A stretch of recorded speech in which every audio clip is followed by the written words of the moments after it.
Hey, welcome everybody to the weekly Brotherhood of the Build. And let's do a show and grow today. And let's talk to a special guest I got hanging out here with me today. And let's give people a few minutes to kind of sniggle on in. I know some of y'all are kind of slow. So yeah, let me fix this.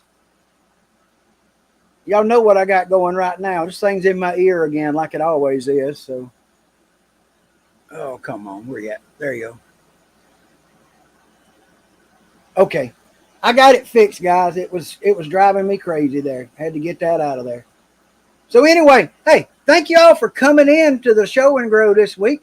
And I had somebody I talked to. I've been talking to him for a while, and we had different ideas and come up with things. And I said, y'all just come on the show and grow today. And there's Bill. Good to see you, Bill. And right, howdy, my brothers and sisters, all of you. Right, I guarantee you that, guys. I'm loving all of you. Goth Rider, appreciate you coming in, brother. I do. Yeah, I'm glad to see you, man.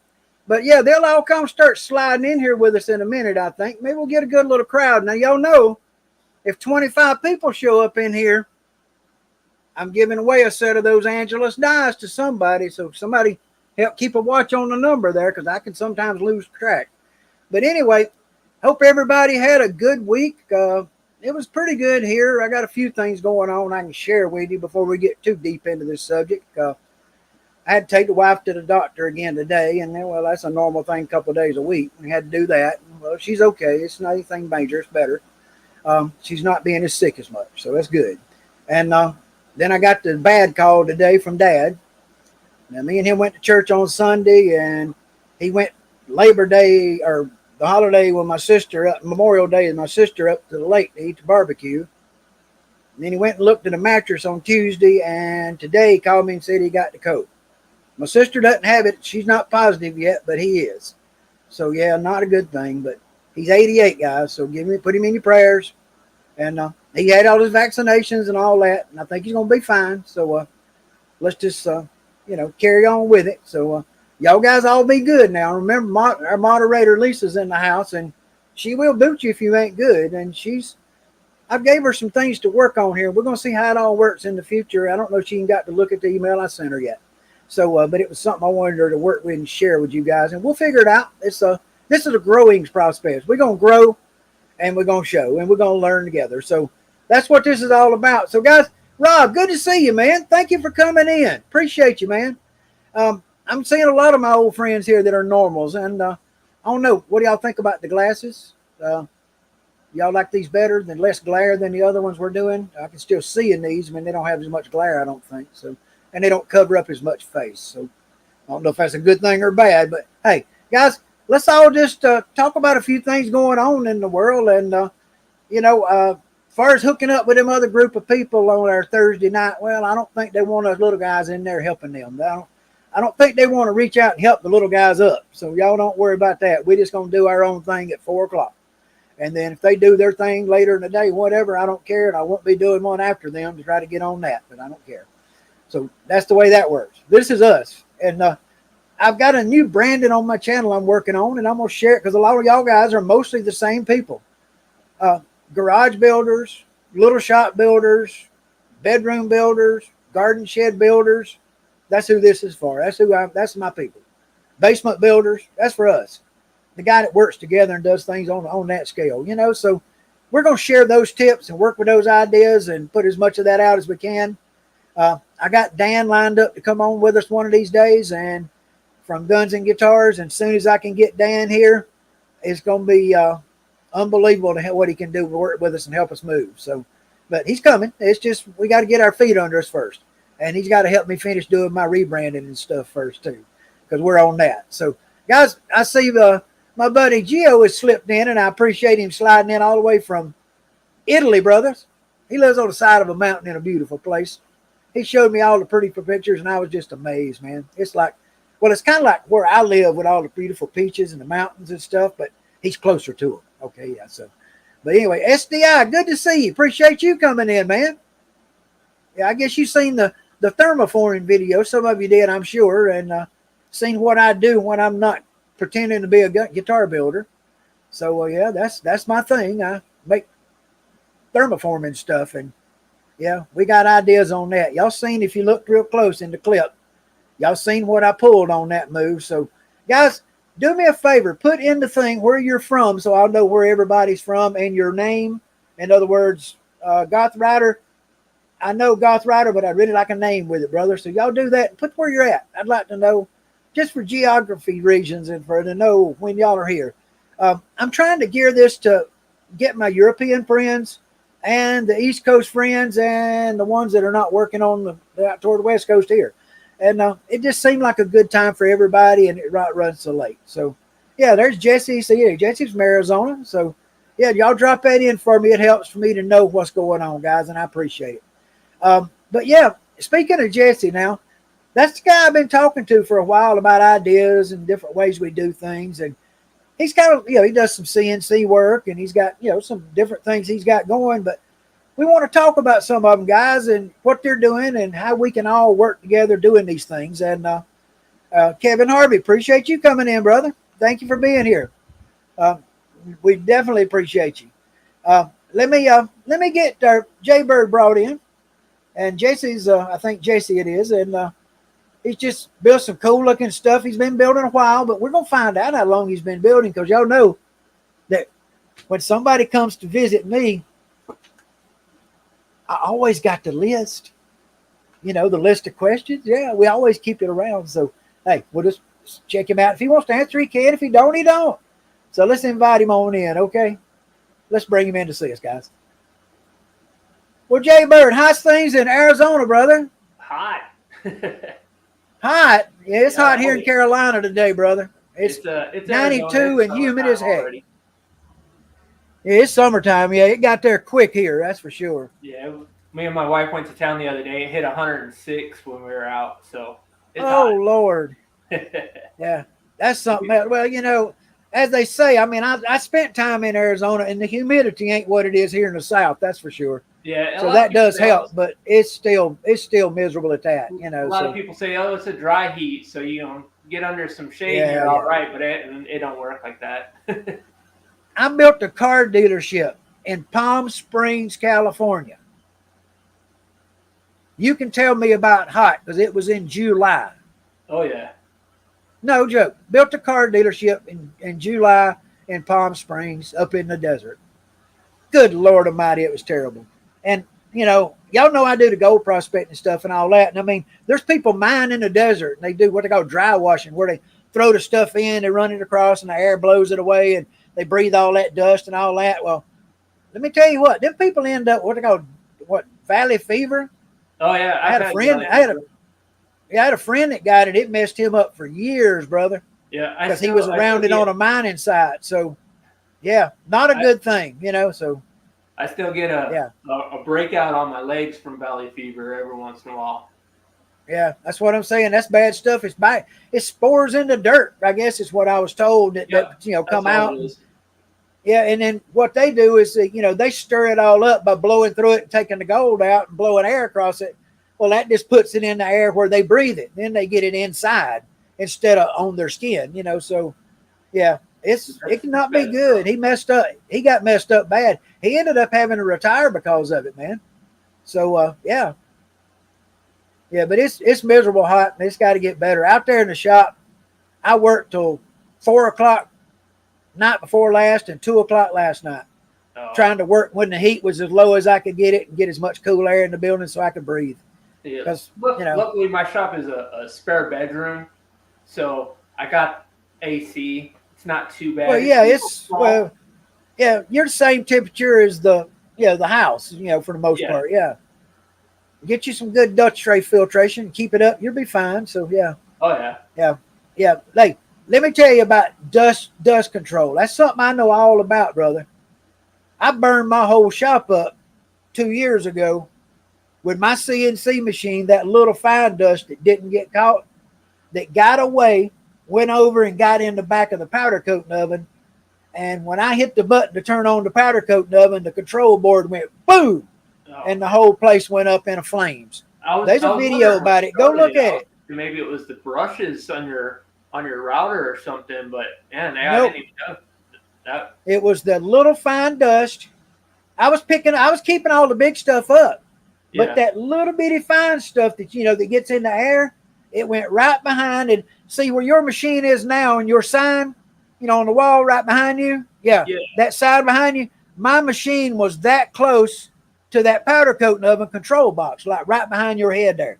Oh, and so that little fine dust went and bounced off the wall, went through those vents and went into the oven, and then migrated and got in between the plates on the control board.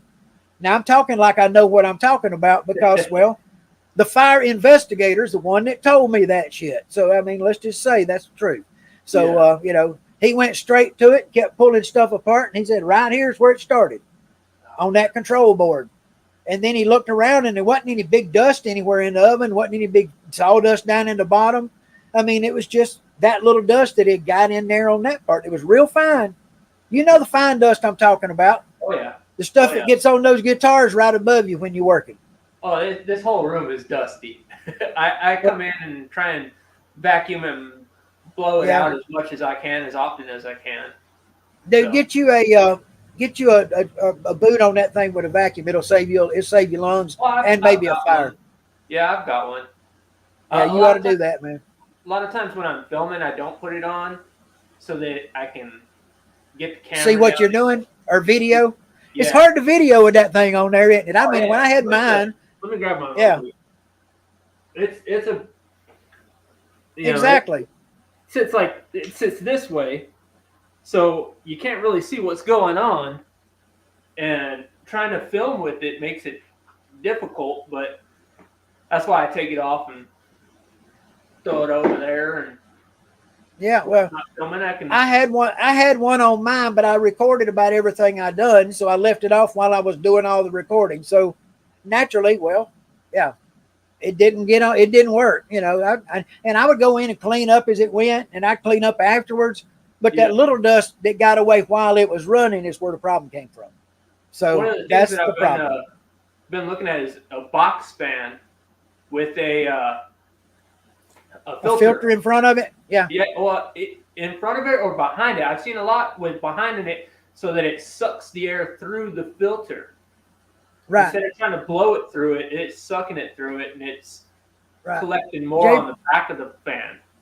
Right. Jay Bird, did you see the Marge that I built? I built the thing I call Marge. And you'll see it in my shop sometime. It's kind of blue.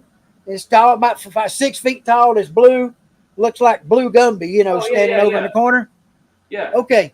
That is 2 tomato cages wired together. Them cages you grow tomatoes in? Yeah. And they're sitting on a Harbor Freight pallet, one of them little pallets you roll around and move stuff on, $8 at the Harbor Freight. I stole not stole, but I repurposed a Gen Air stove fan that went in a downdraft stove. The stove went bad, but the fan was still good. So I'd been using it on a thermoforming machine, and I took it off of that. And I said, that thing moves pretty good air. So I mounted it on the pallet, on the little, dolly, put the tomato cages on it, and then wrapped the whole thing in that blue filter material you get for $4 and something a piece. There's 20 by 30.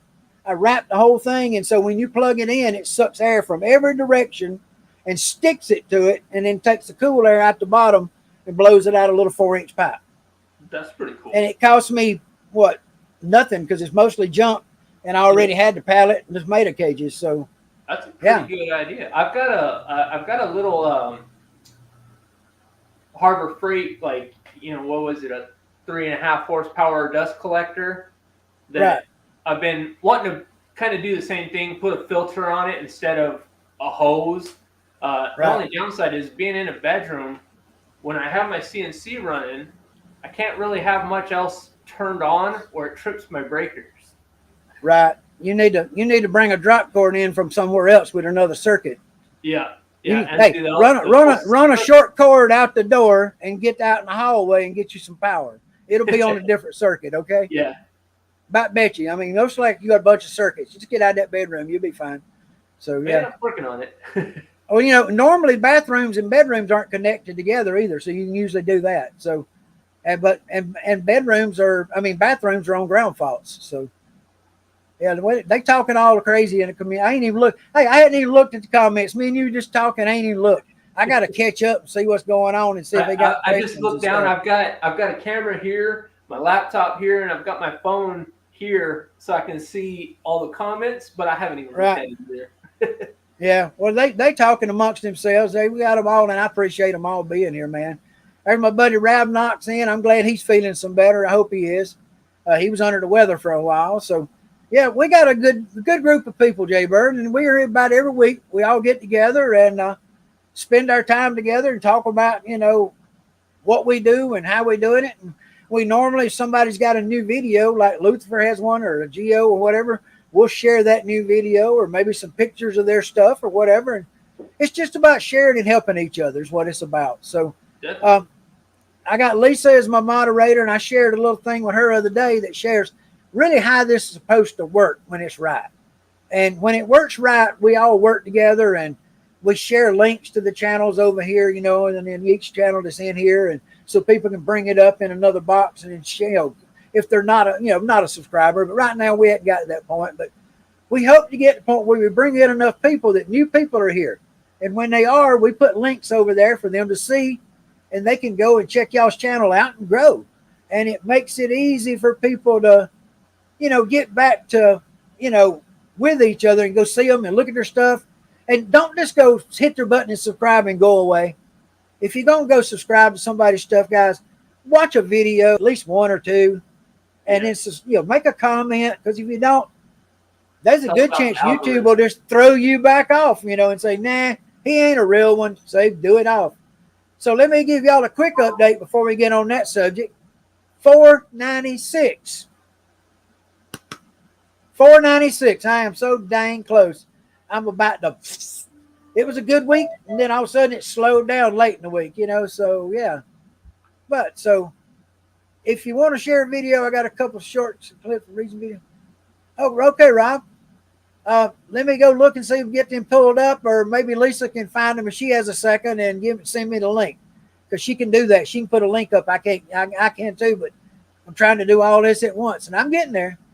We are, but yeah, guys, I took a little slow time this week. I've been working on the deck and had to catch up on prospecting stuff, and I got that done, and I've still got to lower the rest of the action down. I haven't completely lowered it down, but I wanted to let it settle out first. Jay Bird, do you do that?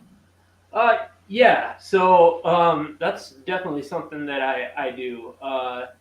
Actually, I didn't for a long time until I started working at Gibson, and after working there for almost 5 years, they let all of their guitars rest for at least a week before they're sent out.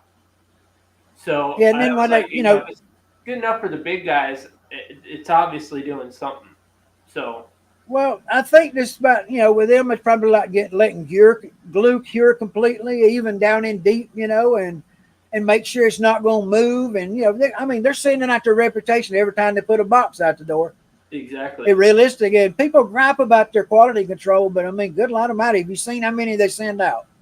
When I worked in the acoustic division, and our goal for the day was to finish a minimum of 110 guitars a day.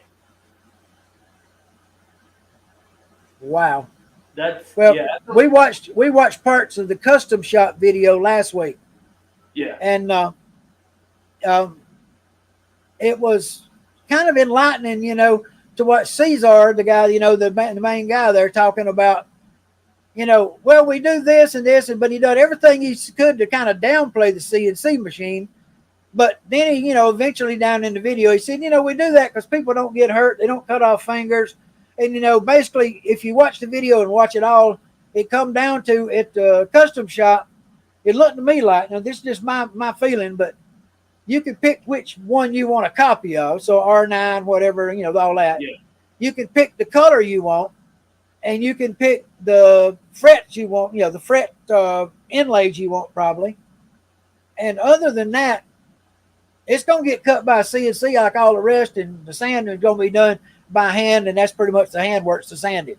And then the finish is what you get to pick, and the fretboard. So I don't know too much about the electric custom shop. The acoustic custom shop is kind of non-existent. Yeah. They actually, when I was there, and this has been, I don't know, probably, I guess 5, 6 years ago. So going back probably about 10 years ago, when I first got there, it was when Ren Ferguson was kind of leaving. Uh, and when Ren left, the custom shop basically said, okay, we're not doing any acoustic customs anymore. So Gibson was saying, we don't do acoustic customs. You can't call in and say, hey, I want this, this, and this spec'd out. You can't do it anymore. However, there was plenty of times that they would get something coming through that was obviously a custom, but it was usually for a big star. And it was usually finish and fretboards and maybe something custom on it, but usually not that much, I wouldn't think. Not really. Yeah. I think the biggest quote unquote custom thing I saw, I worked on a guitar for Jason Aldean, and the biggest custom thing is it had his name inlaid in the fretboard. Other than that, well, that's what that's kind of what I figured. I built two for Justin Bieber, and those two, the biggest custom thing was they were left-handed and a different color. Yeah.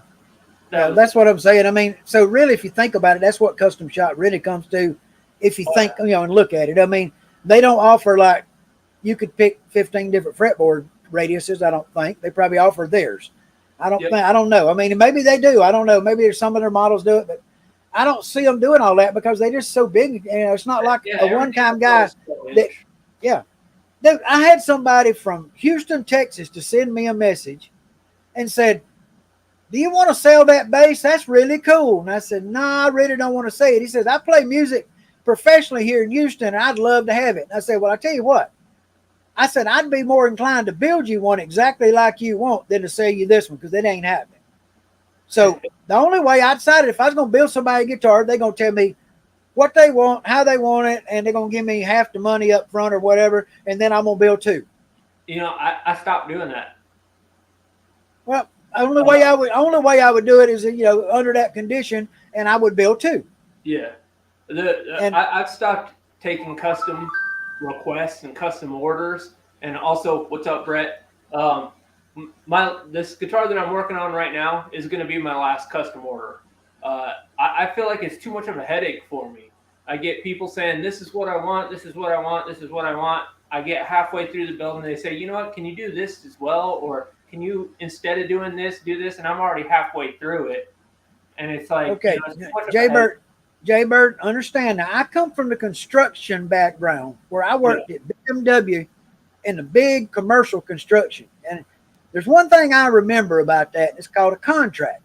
And the one thing about that is change orders. And change orders can cost the shit out of you. So normally you can stop a guy from asking for something special when you tell him how much it's going to cost. True. I just got. Or if you do it, it's going to be worth it because you got paid to do it. But like I say, if I was going to build one, I think I just don't know if my taste is so different than everybody else's. I don't see me building stuff that the average guy wants to buy. I mean, maybe that guy liked that, but if he played it and held it, he might not like it as much. Yeah. You know what I mean? So, yeah, I'd a whole lot rather do it under the other circumstance. I'd rather it be somebody local that I can say, come over here, show me what you want. Let's draw it out. Let's do it all. I mean, let's make a plan. And then go away, and I'll let you know when I'm finished. I'll send you pictures along the way. Too, is you tell them go away, and I'll let you know when I'm finished. But it's like, oh, take your time. And then every 3-4 days, it's like, are you done yet? Yeah. What's going on? Oh, yeah. How's it going? Yeah. And I understand people getting antsy because it's their money and all that. My gold prospecting customers get that way too. They really do, guys. It's like, I see it a lot. And it's like they'll order something, and it's said on my thing, plain as day, 3 days to ship. The next day after they order it, they'll be sending me messages, and it was a holiday weekend. You know what I mean? And they were still me message over Sunday. I got an order Saturday, and I had a message Sunday wanting to know if it shipped.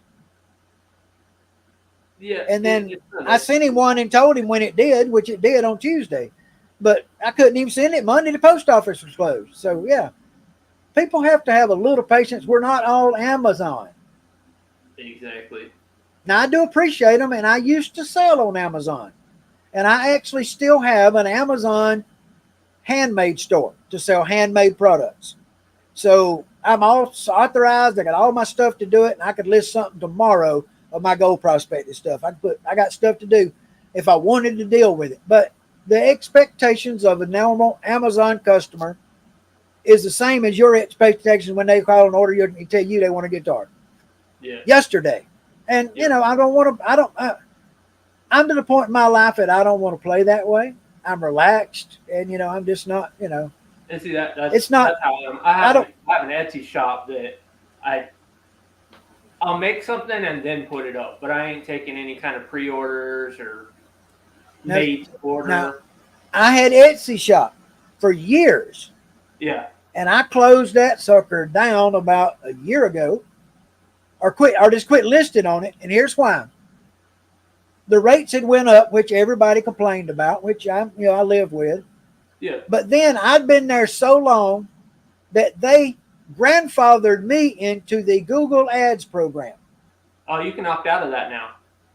Well, I couldn't then because they pulled me into it, and so I ended up getting every time I sold something, get hit for $25 or $35 in extra Yeah. money out of my pocket to go to Google, and It's I like didn't put an ad on 15%. Google. So, Yeah, it's like 15%, but you can actually opt out of it now. Every time you Well, I sign mean- up, like anybody that signs up on Etsy now is automatically locked into that off. They call off-site ads, but you can actually go in and turn that off. well, And that's they something grant that they. me and my wife's shop, we turned it off. But it's too I much. understand that when they turned it on, I got grandfathered in, and they couldn't turn me off or something. And I said, this has got to stop. And they said, we can't do that. And I said, well, why don't we do this? And I said, and I just took all the listings down, and they ain't getting nothing. And so I sell what I want to through eBay and Facebook Marketplace. And like the thing I made on thing today, that part sells for 99, well, basically $100. Yeah. And then the shipping can be $60 on it, according to where it's going, because it's in a Yeah. big old damn long box. I mean, you know what it costs to ship a guitar. So imagine it ain't weight on a guitar, it's the size of the box. And it's the same with these, So I shipped, that thing cost me exactly, I shipped it to Ohio, and it was $52 to ship it. The cheapest I could ship it. That's crazy. So, yeah, and then that was the one he bought was a different part that wasn't that one, and it was a $200 part, that cost $60 to ship, so, or $52 to ship. So yeah, shipping guitars is not this one that I'm working on right now. I'm not looking forward to it because it's a huge guitar. I'm not. And it's a pain in the butt, it is, and finding a box for it is not going to be easy either. Well, you can make a box if you have to. Now look it up on the YouTube. Yeah. There are ways to make a box out of a cheap box that you can get over at the Home Depot or Lowe's. I think So I it can be have done. But a garment box, a big garment box Yeah. that I think should fit it. So well, you I'm can gonna always try cut it down, but just if you ain't putting it in a case, make sure you wrap the bubble wrap everywhere. Oh yeah. And then try to put something stiff along the side of the neck if you got something like some cardboards or something to give it something where they can't get you that way. Because man, I've seen them come in terrible tore up, So last thing you want to do is work that hard and something happen to it, brother. Oh yeah. Oh me, I need to look over here and see what all they're talking about here. We just been chatting away, and I guess we're enjoying the conversation. We hadn't even got to my questions, dudes. Well, hey, whenever you're ready. Yeah, we talked about all kind of things. Let me look and see if anybody. Let me see if I got a couple of privates here. Let me see what my private message is. Oh no. No, we don't want to talk about that. Somebody sent me a private message, and it is not. No. Yeah, if it'd been in the chat, Lisa would have got her. Okay, I promise. Yeah, she'd been gone if Lisa had got to her. Yeah, that wouldn't have stayed with us. So yeah, she'd have been out of here. Lisa might have got her up the line. I don't know, but she's out of here now. I mean, well, she did her thing. Yeah, it's let me see if I get him. Oh, hey, my buddy is Fleet's Woodshop. Doug is in from Houston, Texas. Now let me tell y'all what, guys. I had a guy tell me one of these people in the thing here just told me this week Goth said he liked my shop. He thought it was good looking. Sir, Goth Rider, do me one favor, brother. When we leave here, I want you to go to Fleet's Wood Shop and do the shop tour. And I promise that you will think that I'm living in the ghetto. And I am a slob too. You know, understand that. Now, my shop is a lot neater than it used to be. And I would like to completely thank my buddy Doug over at Fleet's Wood Shop. Because he told me, he said, Spike, he said, I like your content, but you got a mess. And I can only say honesty is the best thing to talk to me about, and it worked. And I took him serious, and I've done my very best to make the place better. And every week when I do something, I'm thinking about, I want to do that, but how do I make it best, or how do I make it look good? And he put that bug in me, and I've kept it there for months now, and it's slowly getting better. It ain't like I went and rebuilt the whole place now. I didn't do that, you know. So Lisa's putting up some good videos for us, guys, and we can go watch them in a few minutes because we in no rush tonight. We don't have anything going on, and there's a guy coming on at 6:00, and you know he's on that other group. He does a guitar. He's a music store or whatever it is with them guys, and they didn't want us in. I mean, they really didn't, Jay Bird. We asked to be included in their guitar group on Thursday night, and they won't even answer me. All they done is talk to me through the email and said they're not in charge of the internet. So I kind of got the impression they don't want to reach out and help anybody down below them. So that's fine. We'll all understand that, okay? So, yeah. What was that, Jay Bird? I'm sorry, I cut you off. Oh no, I was. Who are you talking about? Well, the people that have the group, the broadcast on Thursday nights. That'd be Texas and Dylan.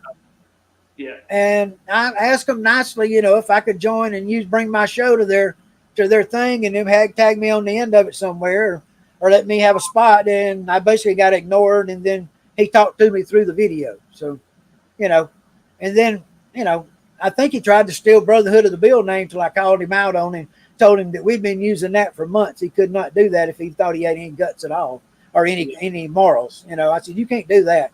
Don't steal a man's complete identity and what he's been doing for all this time. That's wrong. And so, you know, if they get mad about that, I don't care. I'm not calling them out. I'm just saying we asked for a little help.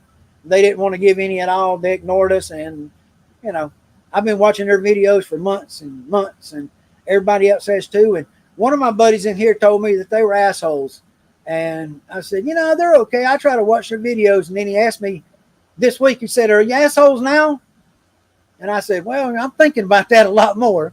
Anyway, you know, I don't know. We'll see. And I don't care. You know, it ain't like they're paying me attention to where I care. Okay, guys, that's not what it's about. I just thought that we could all work together, and a channel like that could help the little guys have a voice in this, and have a channel that was bringing in the little shop guys' perspective to what's going on. But they got their own ideas, and we're going to stay away from them. Okay. So we're going to do our thing and enjoy it. That's what we're doing, guys. So, hey, we're up to 13 people. That's that's over half of what it takes to get one of these Stains kits. And I got the number wrote down right here in this book of who wins, because I just say, y'all guess a number when we get to there. And if you guess it, well, that person gets the Stain kit. That's the way we're going to do it. So, yeah. So now let Jesse, I'm sorry, guy, I got off on a tangent. And my doctor upped my ADHD medicine, guys. Can y'all tell? Jesse, you said you've been worked at Gibson, but I want to know how long you've been doing guitars and a little bit about that story and how long you've done that, and, you know, in guitars in general. How about tell us that? We'd all like to know, because I know I'm interested, and I think most of these people would be too. Well, I've been around guitars my whole life. My dad was a unprofessional professional musician, so he was. If he wasn't my dad, I'd still tell you he was the best guitar player I've ever heard in my life. So, I mean, he was just that good. So I've always been around guitars, but it wasn't until after he passed away that I really got interested in learning more about guitars, mostly because he wasn't around anymore. So I started playing guitar when I was about 19. And I figured there was way too many strings, so I started playing bass instead. Played bass for a long time. Finally got back to guitar, and I just could never really afford a good guitar. So I figured, well, I'll just figure out how to make myself one.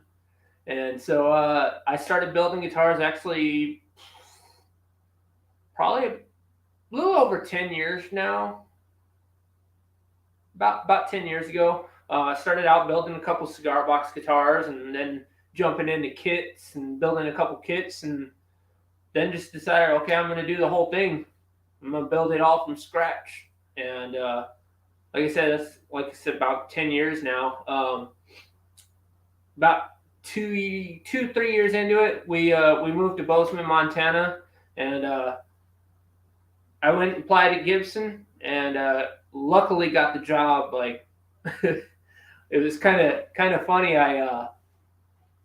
When we first moved there, we moved there with nothing, had nowhere to go, nothing to do, no job, no nothing. Got a job cooking, and the day that I lost my job cooking was the day that Gibson called me and said, all right, we want to hire you, we want to push you forward. So I ended up spending about 5 years with them, working my way up through the ranks. Ended up being a department manager for Gibson, I basically managed like kind of 3 different departments. I was cutting all the neck pockets, the dovetails. I was cutting all the channels for all the binding. I was binding them, and then I was level sanding them, and then I was also going over and helping basically attach necks for a long time. Doing grain. I've worked all over that plant, but left there, started working at a small shop in Oregon, and became a certified tailor repair tech. Was working on my Fender, certifications, if you want. But we ended up leaving there, coming back to Arizona, and ever since I've been back here in Arizona, I've just been kind of building when I want, what I want, and it's been doing all right with it. Just kind of goofing around at this point now, but like I said, been overall building for just about 10 years off and on. Oh, cool, dude. Well, I just finished my first scratch build last Thursday. Online, I put that guitar together. That was my first scratch built guitar ever. I built that guitar right there last year, which was a kit. I cut the body out on my CNC before I burned the shop down. Yeah. I cut 2 bodies out that come out good, and then the fire happened the night after I cut that body. The next morning, that's when the fire happened. And that body was on the machine, and I got it off, and it was dark, but it didn't hurt it. And it burned them others that were up on the wall. But I got it off, and it was okay. I was able to clean it up and use it. And I built that guitar, and the other one is, it's right over there, and I've got it stripped all the flames off of it, and it's going on the thermoforming machine. Nice. Yeah, I am doing that, yeah.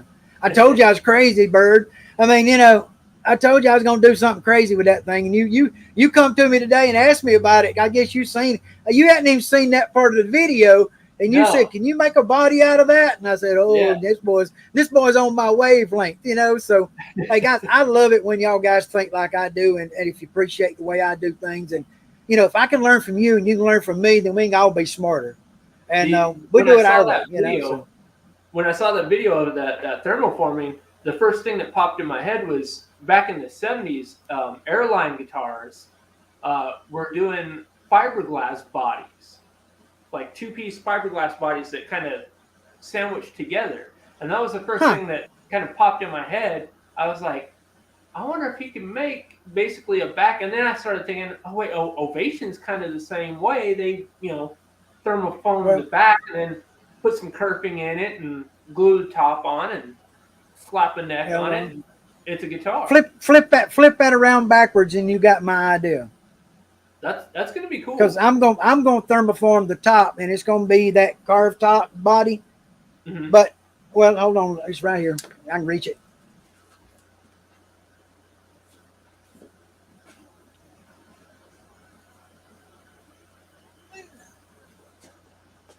Sorry about that move around the light there, guys. I got a new light over here, and it's coming this way now, and it gives me pretty good light. It's called even and everything, but it's hell to get around.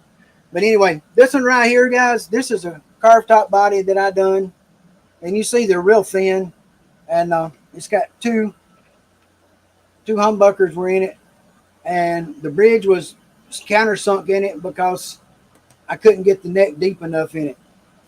It was a mess. So anyway, it was my mistake.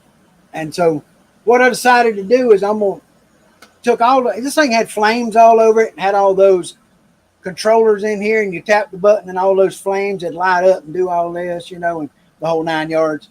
And it was all wired up. It worked. It was done. Now this on this guitar, this silver on here, that is, if you look, okay, first of all, it's Easy Glide shielding paint that I painted on it with a spray gun, coats and coats and coats of it. And then I polished it. And if you polish it, I mean, right now it's got epoxy on it, but if you polish it, it looks like a dang DeLorean when you get done. I mean, look at that. I mean, you see right there?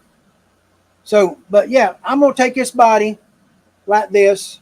I'm putting it on some more wood like this and building up the thickness of it because it's too thin for what I want to do.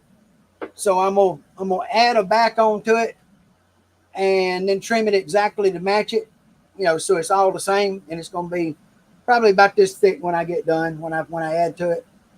And then I'm gonna leave all the contours in it just like it is. And these two neck pockets, I'm gonna recut these neck pockets to where I can draw that plastic down in the hole. So the plastic will come along and then go down in that hole and then back up and then down in that hole and back up. And it'll be sucked down in there smooth like a little cup, okay? Like you've seen in the prospect and stuff. And then I'm going to oversize the holes for the thickness of the plastic where there's room for humbuckers to fit in there.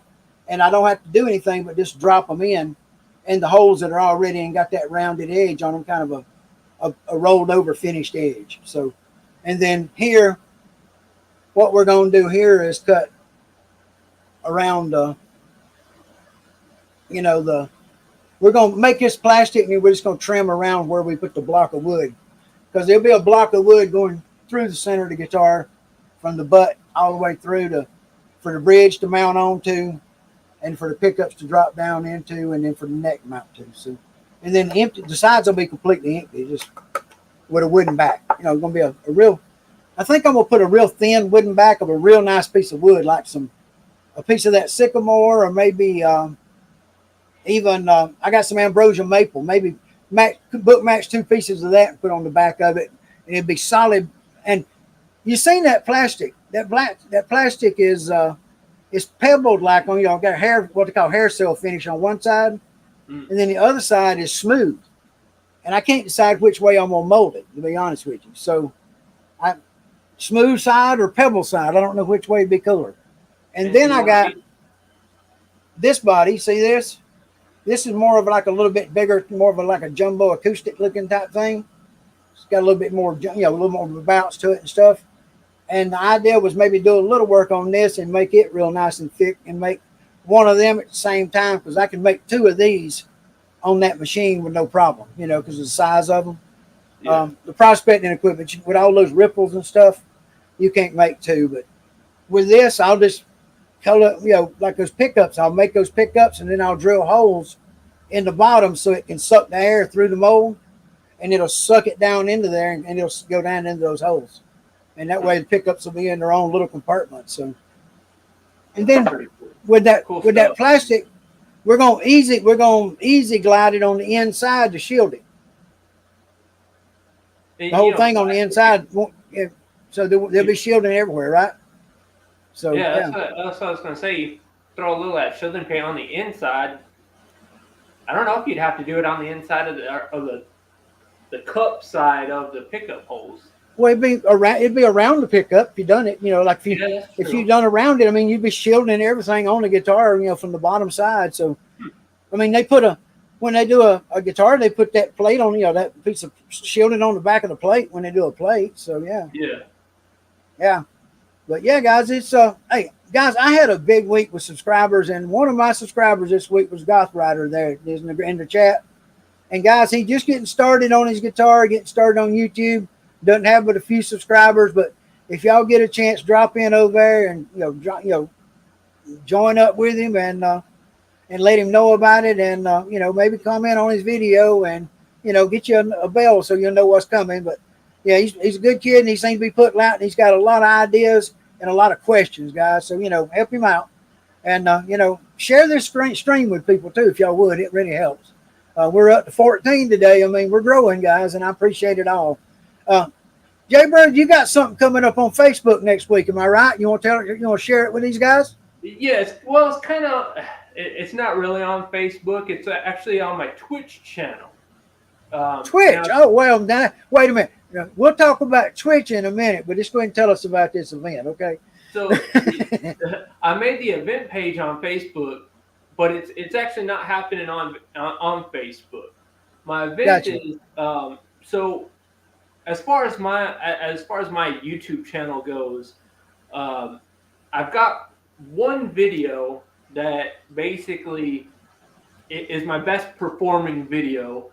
It's got like 2,700 views on it, which isn't very much for the amount of time that it's been on YouTube, but it's my most successful video, I guess. And that was my video on how to design a Stratocaster body using Easel CNC software, which Easel CNC software has a really bad rap. A lot of people say it just sucks. Don't use it. It's horrible. It's trash. But that's what I've been using the last 5 years for everything. It's just Easel. All of my guitars have been designed and made using Easel. And I kind of did that video as you don't have to use the greatest CNC software to get good results. But since I put that video out, I still get questions all the time. How can I do this? How can I do that? So this coming Saturday, I'm going to do a live stream and basically answer as many questions as I can about Easel software. But at the same time, I'm going to be designing a brand new guitar body. Just on the spot. I have no plans for what I'm going to do with this body. I have no plans for any kind of shape or anything like that. It's just going to be wing it, huh? Yep. Now, if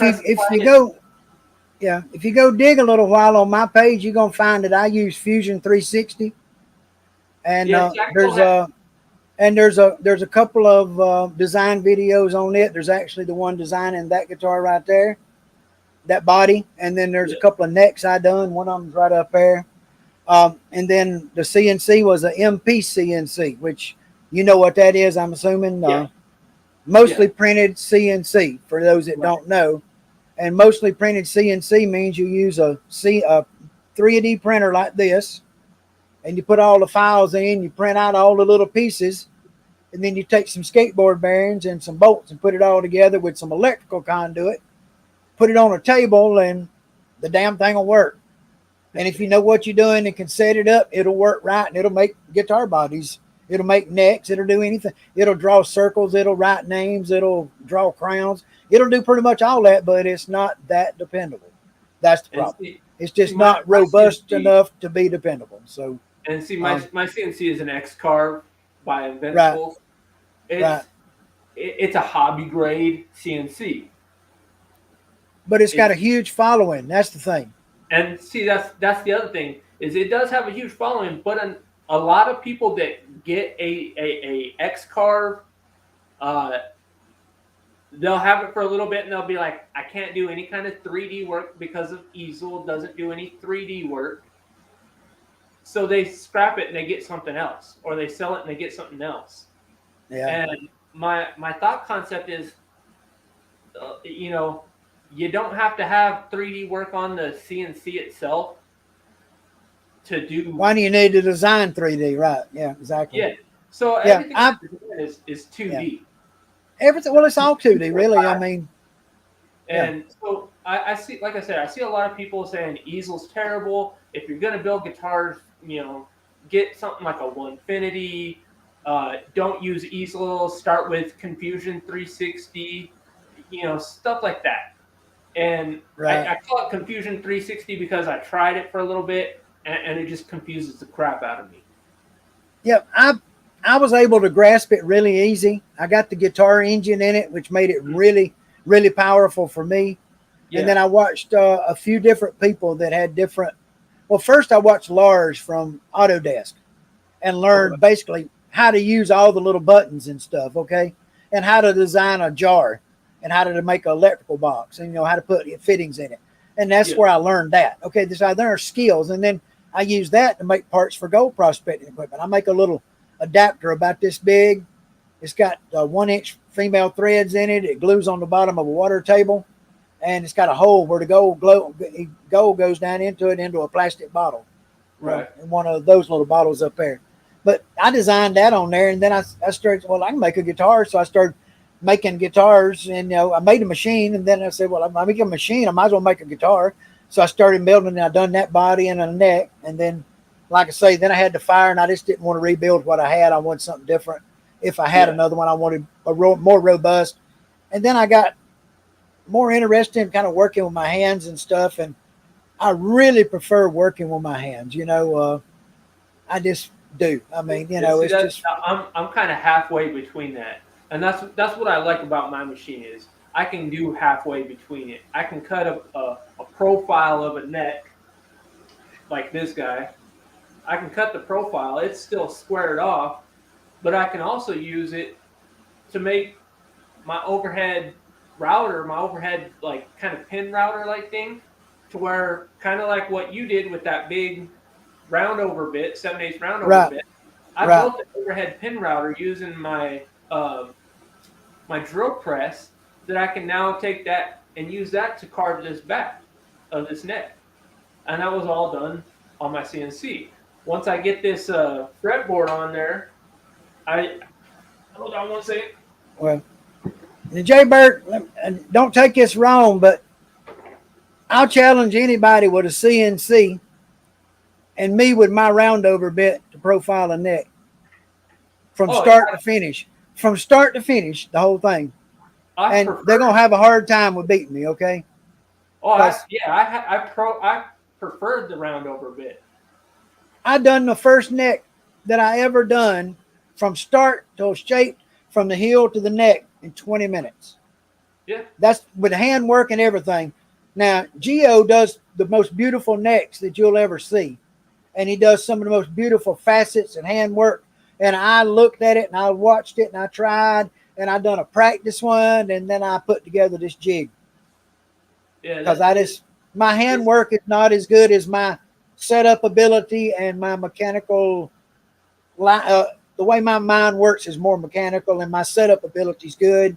I mean, the one thing, if you're doing that, and I don't know if you're doing it or not, but you need to elevate that neck about a tenth of an inch, or on one end, on the nut end, to get it.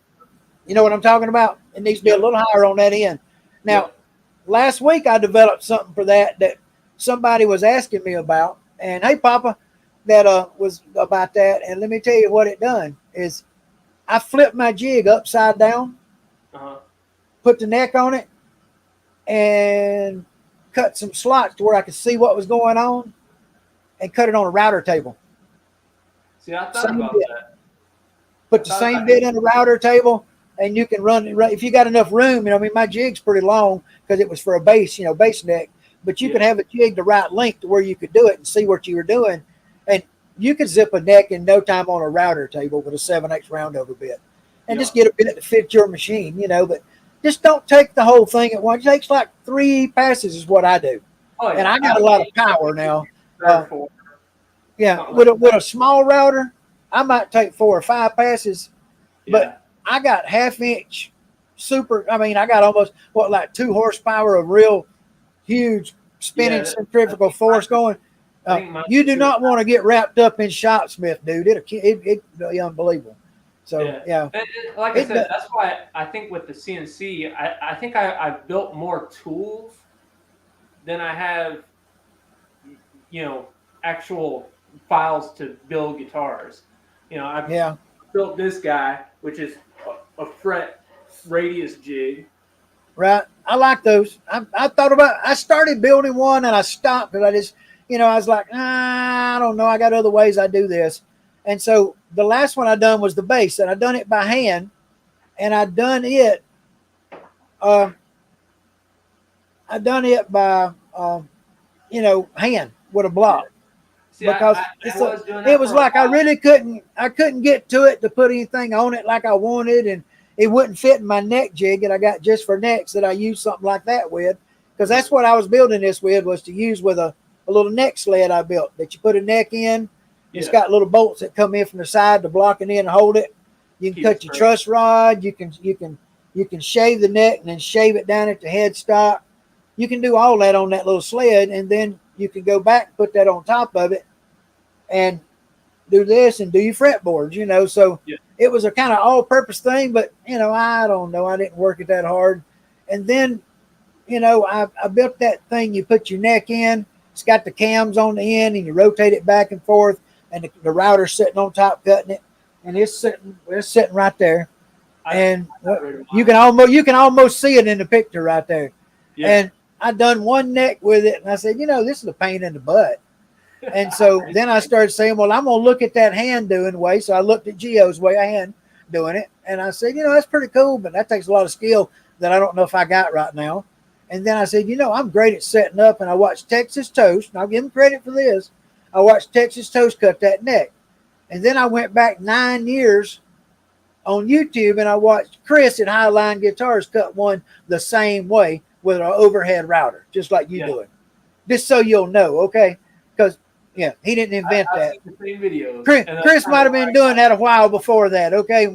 And I gave him thumbs up in it and told him thank you that I knew he had. I'm glad to see what he did there. Yeah, if y'all go watch his video, tell Chris that. Hey, tell him Spike sent you too, okay? Yeah, he sees my stuff sometimes. He did congratulate me on the bass the other day. That's cool. He did. He gave me a congratulating. Brad Ango, which is a cool guy, gave me a heck of a thank you privately.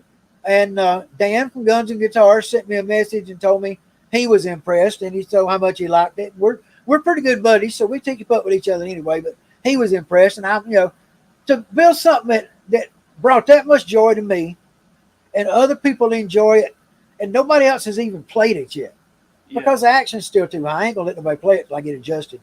But I gotta lower it down. When you do a bass guitar, where do you set action, and what height do you set? Now this is a 5-string. So whatever. Honestly, I have no clue. I set it to where it feels good, and then I go from there. Okay. Well, everybody's got their own numbers and stuff. Fender recommends like 17th fret, 5/32 or something, or 3/16 or something. I don't know. I set it to where I like it, and I leave it there. Right. And the way I figure it is, if you don't like it where it's at, you can adjust it yourself. Right. So, I agree. Just get the feel for it. Papa said he uses his drill press for overhead router. Hey, dude, I've done the same thing. Just do me one favor. Be real careful with that, because the chuck is not built to take that doing that very well. It don't like it, okay? And do not extend it any more than you have to, because the quill bearings in a drill press normally don't like that unless they're a really good drill press. Now this is for Papa here, because Papa's the one that told me about this, not you, Jay Bird. I don't know how yours is set up, but any drill press, just make sure that you're covering it. And my machine is my machine's made to be an overhead router, so it's got bearings in it. The shaft in it sits darn big around, guys. I mean, the shaft through there and the bearings are that big. So turn you around here and show you my but setup. Everybody be careful with your chucks, okay? Because chucks aren't made for that. They'll fight. So I don't actually use this chuck. Here, let me get you out of the sunlight. I can't quite see it yet. I'm still here. Let me put you on base there so we can see better. Okay? So I don't actually use this. This here, I built this that holds it. this gets clamped down to here.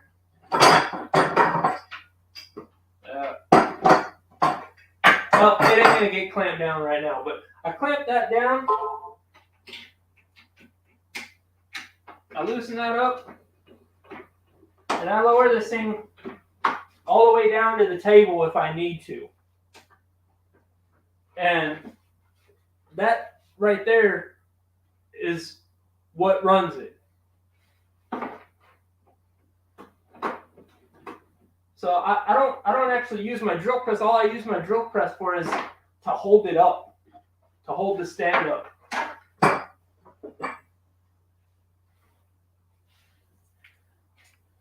And I actually got that idea from I think it was like the next project on YouTube. I think that's the name of his channel. I don't know about that one. I have to check it out and see. But guys, y'all do me a favor. When you learn something, and share it with people like everybody. I mean, I use that machine I got because I got it. Now, somebody told me the other day, Goth actually asked me, he said, man, you got a really nice shop. And I said, but you don't realize how cheap I got that shop. And it comes down to this. The shopsmith, go on to Facebook, put in a alert for a shopsmith, and it'll tell you about them when they come up around your area. Here's the deal. I bought that one for $225 with a bandsaw, a sander, a joiner, sanding discus big, the overhead, the drill press, the lathe, all the tools, everything, just about $225. Brett, you leaving? Brother, be good, man. Thank you, man. Appreciate you being here. I've got a video on how I made that overhead router build on my. Well, that's cool. Hey guys, y'all go check that out. Jay, I know you're all got to get yourself all signed up to Jaybird here today. If you're not, okay, please do that. Go watch some videos, make some comments. That does work when you do that. So we appreciate it. Everybody appreciates it when we can grow a little bit. So. Okay, I understand you got your stream going. You're going to tell us about Easel, and that's what that's about. And what day's that? It's this Saturday at noon Arizona time, Mountain Standard Time. Okay, noon your time Saturday. So that'd be 8. That's 9. Noon your time, 10 o'clock my time, I guess, because I'm Eastern. So what time is it there right now? 5:03. 5:03. So I'm 2:03. Yeah. So it's going to be 3 o'clock. 2:03. So yeah, you're 3 hours behind. Okay, that's California time. Okay, gotcha. That's right. Arizona y'all don't move y'all's time, do you? No. That's right. See y'all the only state I think that doesn't move their time out of all our states. It's really funky. But Hawaii. Well, I mean, who cares where they're at? I mean, they don't even know when it changes, do they? An hour over there would make no difference to the world. You know what I mean? So. Unless you were trying to bomb it like them crazy fools did back when they were getting their butt kicked in World War I. So, yeah. Let's see. Rab, calm down, dude. Watch that language. It's going to get us out of here. Please. Please. I know you got it in there, but please. Guys. I just sent a link. Or I posted a link in the chat page, but it doesn't highlight it, so I don't know if Lisa could make that a clickable link or not. She might can. We'll see if she can pick it up and do that. She's doing a great job. Hey guys, I showed her kind of how this thing working, and what I'm trying to do, and that kind of thing. And it's you go watch what's in my link down there. I'll put it in the link when we get done. And it's the homesteaders. And what they do is they call a watch and grow. And this guy started out with hardly any subscribers. And then he kept come up with this idea. And he kept growing. He kept bringing people in, and it kept doing what it was doing. And what it was doing is it was bringing in so many people that were homesteaders, that were gardeners, that were builders, that were everything. And they all, I'm prospecting community. I was in there with them a lot. And what they do is they share the video. They put the links up the way Lisa's doing, which she's doing a great job of. That way people can go find the stuff, and it keeps it more organized. And, one day I hope that she has to have help. We can figure that out. We'll find her some help when that day comes. But she's doing a great job. And we had one little issue. Somebody sent me a private message, but I didn't see anything on the chat. So that means she either done her job and they didn't bother me there. So, yeah, I don't want to be nobody's daddy. Anyway, see, what else was it? But, yeah, we just do this to help each other. And, y'all go check out his video, see how to do that. You might not be interested in knowing easel, but maybe some of your friends are. So, share it out, or, maybe friend him up on the Facebook and see, like I am, we're friends. We share stuff between each other. We, see our stuff all the time. I'm in Facebook for guitars and a little bit of gold prospecting. And folks, there's one thing I do not discuss in my life with anybody, or two things: religion and politics. I don't do it. Not on here. So don't ever think about it. Stay out of it. Don't put it there. We'll talk about tools and jigs and shops and things that we want to do. And we can talk about other people if we want to. As a matter of fact, I'll talk about somebody right now just because I got it in me. I'm burnt. Thought something, Jaybird, does something ever get a hold of you and kind of just chap you to where you say, I got to say something about something? Oh, yeah. All the time. Do y'all guys watch Music Is Win? Do y'all watch that guy? He's a huge channel. He's almost 2 million viewers, and he is a unbelievably good guitar player. I mean, he's a studio musician, I think, mostly. But you can watch him play, listen to him play, and it's like, oh my, this dude can blister. He's great. Okay. He done a takedown of the Grindmaster yesterday on the YouTuber. Yeah, the Grindmaster. Y'all know who I'm talking about, right? Mm-mm. Come on, don't you know who the Grindmaster Supreme, whatever else he called himself? No clue. Come on, you gotta know. Yeah, he's a real bright bulb right this minute with his ideas. Ted Nugent was the guy that come out and said that. Okay. In 2003, you ready for this? Back in 2003, they put out the 100 top guitar players, and they didn't put him in the list. No, it wasn't Guitar. It was Rolling Stone. Okay, sorry, don't want to get the facts wrong. Rolling Stone did not include him in the list, but they included people like Joni Mitchell and a few other people. Like maybe Joan Jett and some really good guitar players of the time that were really, really good, but they didn't include Ted. And so he was talking about in this thing, and it wouldn't be that he thought he was better than them and he deserved to be there, because that's an opinion. He has every right to have that. But if you go watch the video and hear him call the bass player that's a Mexican descent for somebody, the names he calls him, and the things he said about Joan Jett and maybe her sexual friends or whatever, you'll understand that I don't care about him and his politics. I just care about him and his humanity, because you just don't, nah, let's not go there. He's there. And yeah, I'm like, Ted, come on, dude. I mean, you've been off your rocker for a while, and then he played on his video, and oh my goodness. I mean, I grew up listening to the Cat Scratch Fever, okay? Probably some cool guitar, no doubt. Yeah, it was. And exactly as Rab says, a top 100 is somebody's objective opinion. And as the guy at Music Is Win and myself both would like to put this, make your own damn list. That'd be the best way for us to solve it, because you're not going to change the list they put out in 2003 at the Rolling Stone. That'd be kind of crazy. That'd be like taking away somebody's awards. Yeah, so we don't want to do crazy stuff. But yeah, guys, I just like what's going on. Yeah. And so I was out in the shop, and it just happened to be the next video that rolled up in my earbud because I was working. And it come up, and he started through it, and I was listening. And I stopped and come in here to watch so I could watch Ted saying what he was saying. And the two of them, basically, Ted play something on the guitar, and then the other guy play it. And the guy from Music Is Win played the lick, a real nice, beautiful lick, the same thing that Ted was attempting. But the difference was, after he played it real nice and clean like he did, then he played it again, but added about, I don't know, 200 notes in between the start and the beginning that were all perfectly on pitch and where they should have been. Like, in between all that.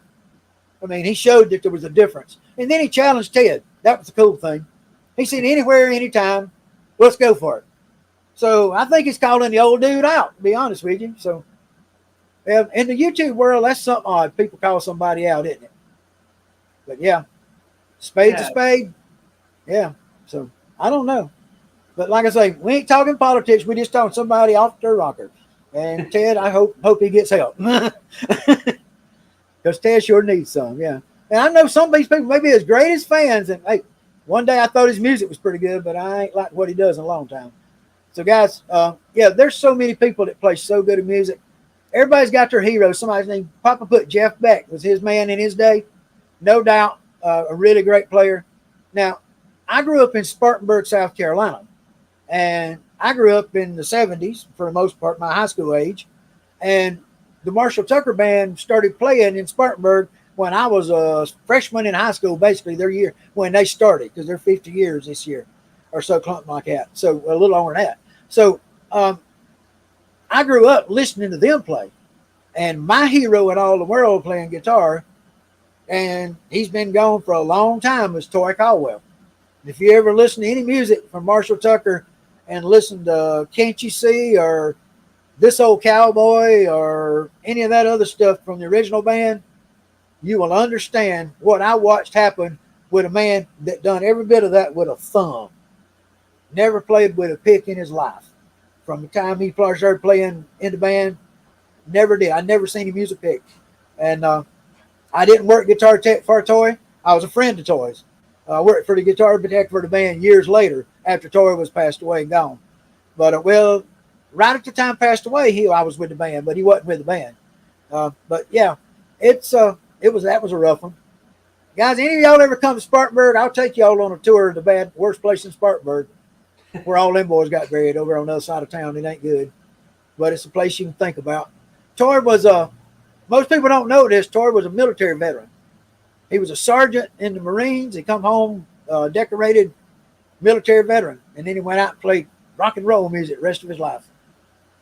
That's what he did. And Doug Gray was a sergeant and still runs the band to this day. I was a sergeant in the military. So if y'all ever out on the road, tell him respects, okay? Do that for him, okay? So yeah, I got Jaybird. I'm sorry to get off tangent there, guys. Sometimes I get off my rocker, guys, and today I was one of them things that video had me kind of thinking about, that's really different. Is the guy's name Charles Lee, Rob? I didn't catch his name, but I love the stuff he does. I watched the Steve Vai thing, and he interviews people really good. He's a lot better at it than I am, okay? I'll tell you that.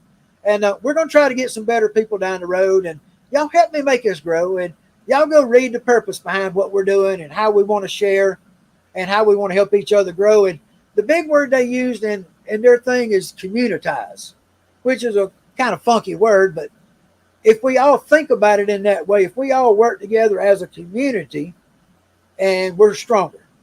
So we got a little community of people that build little guitars and their little business and their little business or their little world or their little shop or building or whatever they got, and just be glad to do it and enjoy it and that kind of thing. Because to me, buildings, wherever you can do it. I got a video in the works, guys. I'm making a video for the guys that's building a guitar in his house. My wife's having a fit because of the way I'm shooting this. But yeah, I am. I'm shooting a video about building a guitar in the house. Yeah. I made that jig thing, and I got it where you can take it in and out of the house. And I told her, I said, well, I'm going to clean that closet out and put it in it for the video so you can store it in the closet and show them how you can store it in the closet when you don't need it, and then take it out and take it to the living room, put it on the table when you do need it. And something along that line. We'll see. But when I fired the router up, she back crapped. Hey, Jaybird, her expression, because I done it just for the video. I wasn't going to do it. I just turned it on to make just making some video. I wasn't going to make a bunch of sawdust. I just done it messing with her. when I went and picked up that first piano I picked up from the lady, and it was huge, and I got it out of the garage and got it out to the driveway, and there wasn't no way that me and the one guy with me was going to get it up on that truck. It wasn't going to happen. And she went back on to the end of the house and was in the kitchen, and I flipped it over on his front, laying it on the ground. And I reached up in the back of the pickup, and first I spread the tarp out on the ground, and then I pulled it out onto it and flipped it over onto it with its back sticking up. And then I reached in the back of my truck and took out the chainsaw. And if you could have seen the expression on that lady's face when I fired that chainsaw up, and she come out of that door out onto that back deck, and where I was cutting up that piano, there's ever one time in the world that I wish my YouTube camera was in the right spot, that was the time. I'm going to bet her eyes were that big. And her mouth was that big, screaming. And I told her, I said, ma'am, I told you I was going to cut it up. She said, I didn't know you was going to do it here. And it just freaked her out, because I'd done it there. And so if I ever do it again, I made a promise to myself that I would tell the people up front that I was going to cut it up before I picked it up and freak them out so bad. But then again, I said, then I'd miss all the reactions, and I'm going to make sure I got the camera on the next one. So I think I may do it that way one more time just for the reaction, but I'm going to pick the person I do it. I'll look at him and say, yeah, this would be a good one. People give him pianos away all the time. The braces in the back of an upright piano are usually, if you get a good piano, are made out of maple. It's really good maple. It makes really good necks, and sometimes it's long enough to make a neck through. So there's 7, 8, 9 maybe. I got one I cut up in fretboards on my bandsaw. I got 9 fretboards out of one brace, quarter inch thick, made all the way through. So, it's like, it's nice. It's amazing how much stuff you can get out of stuff that was going to the dump. Yeah, well, now, the other wood in most pianos now, be aware of this. There's going to be a lot of wood in it that you're going to say, man, look at that. That's beautiful. But it's a veneer on top of maybe poplar, most likely inside. And on the really good pianos, they'll finger joint like mahogany around the outside edge. Yeah. To put a real hard wood on the outside edge of it. And then they'll finger joint the two together, and then they put a veneer on top of it. So you never see the seam, but it's there. Yeah. And so I got to get that guitar body right there. The one I made that with the easy slide on it. There's pictures of it back on my site when I was making it, and you can see where the mahogany and the poplar meet up together, where I cut it out, and I actually used that in part of it. Tried to get as much of the mahogany into the neck pocket as I possibly could. So yeah. Well, this guy's got this chat's flying over here. There's no way I keep up with all this. They might be calling me crazy or all kinds of things I ain't even looked over, man. Guys, it's hard. I'm telling you, especially when you're engaged in a conversation with somebody. I mean, and you're asking them questions, and I only got through one question out of about 10. That's the bad part of that.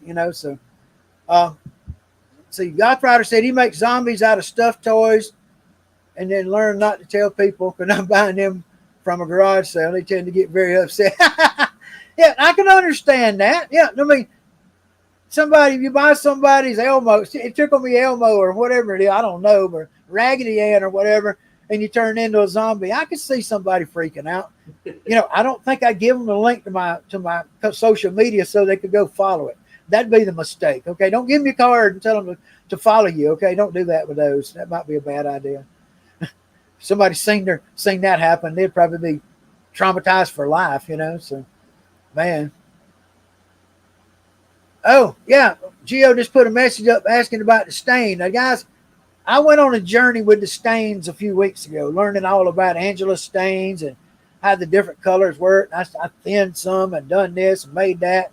Done all those up on the wall, those different colors, and then I done that guitar and, just learning, and it was a lot of education. I watched Big D, which is one of my buddies and a hero, and actually sent me a compliment on my guitar also. He's one of those good guys that done that, and I appreciate him.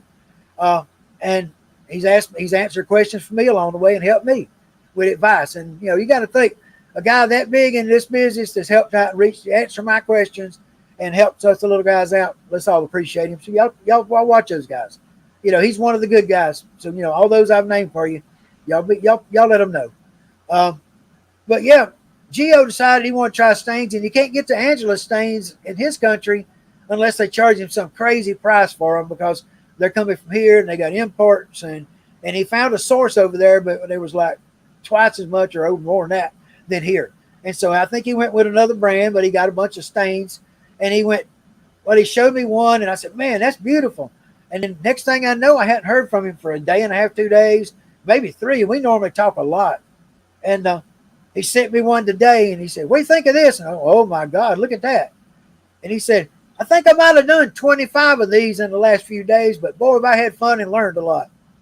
So I guess, Jay Bird, I guess I rubbed off on him, and he enjoyed doing what he did, and he learned a lot, and he got education. And, I can show you something, but I can't teach you everything. And I'm not an educator, guys. I'm not. He can't get the Angelus dyes. There's a lot. I know there's a lot of people that want a weird color, maybe.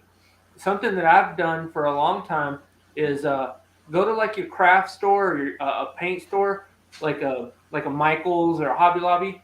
Get yourself some oil paint for like painting pictures, and then get yourself some boiled linseed oil and mix the two together. Doesn't take a whole lot of the colored paint, but enough to color up the boiled linseed oil, and spread that on, and it works just like a stain.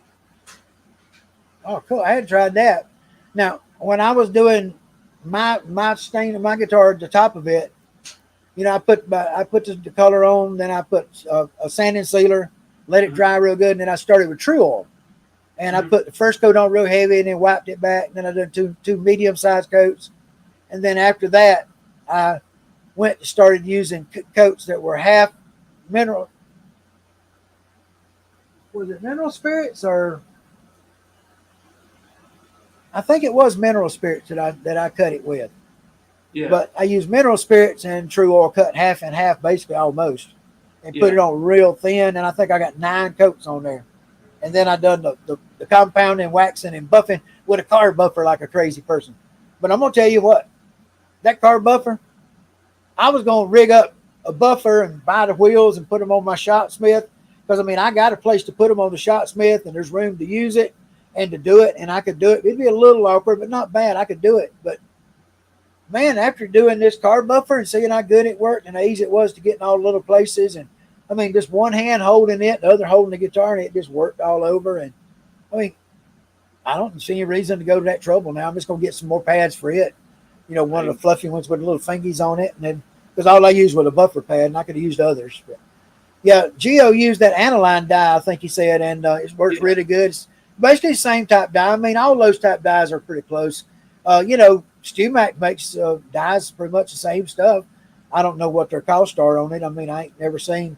I know the Angelus, the stuff I use is like $5.05 a bottle, and if you buy like the dozen pack, you get them for like $50, $49 or something. And if y'all do that, I get a little kick off of it. And if you use my link, Fixer10, you get 10% off. So instead of $5.05, they're like $4.30. So you save a little bit that way. So, if you're buying a handful of them, it's a few dollars saved. So, I reached out to them, told them what I was doing, and they were willing to help us out a little bit. And they told me, look, if you do that stream and it gets big enough and ever does that, and that's the reason the 25 is on that limit, because that was a limit that we talked about. And I said, look, I've never got there. I've never got close, but when I do, I want to be able to let people know. And, 500 is coming up sometime real close, guys.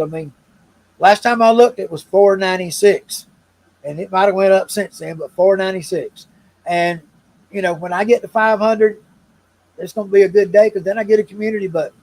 Then I can tell people about when we're going to do this. I was going to tell people about our show and grows, and I don't know if you've seen it or not, Jay Bird, but I've done a whole video just to tell them about the show and grow the next day, because I don't have a community button to do it. And I said, now look, if I had a community button, I wouldn't have to be bothering y'all. Right. I was trying to be honest, I was just going to say, you could just sing that little notice and I'd put up a poll every now and then or something. Now, I've got one on my other page. The gold prospecting page is 600 and, I don't know, 638 or something. It picked up 3 subscribers yesterday. What I was telling about, I put a post on the community page on it about this channel. And it picked up 3 subscribers, and this one didn't get any. Go figure, right? Yeah, go figure. Community buttons do what they want. Yeah, 3D printing. I do 3D printing, Lisa, myself for sure. And I think Goth Rider does a little all kind of stuff like that. Dude, I'm fixing to kind of move some of my stuff. I used to do the RCs. I never put any RC stuff, but I do have some drone footage in some of my stuff. So if you actually go look, there's a playlist for drones, and it's a few drone flights, but none of them are crashes. And if you really want something funny, guys, go back and watch the very first video on my channel. It's titled "Old Man Flips Go-Kart," and I did.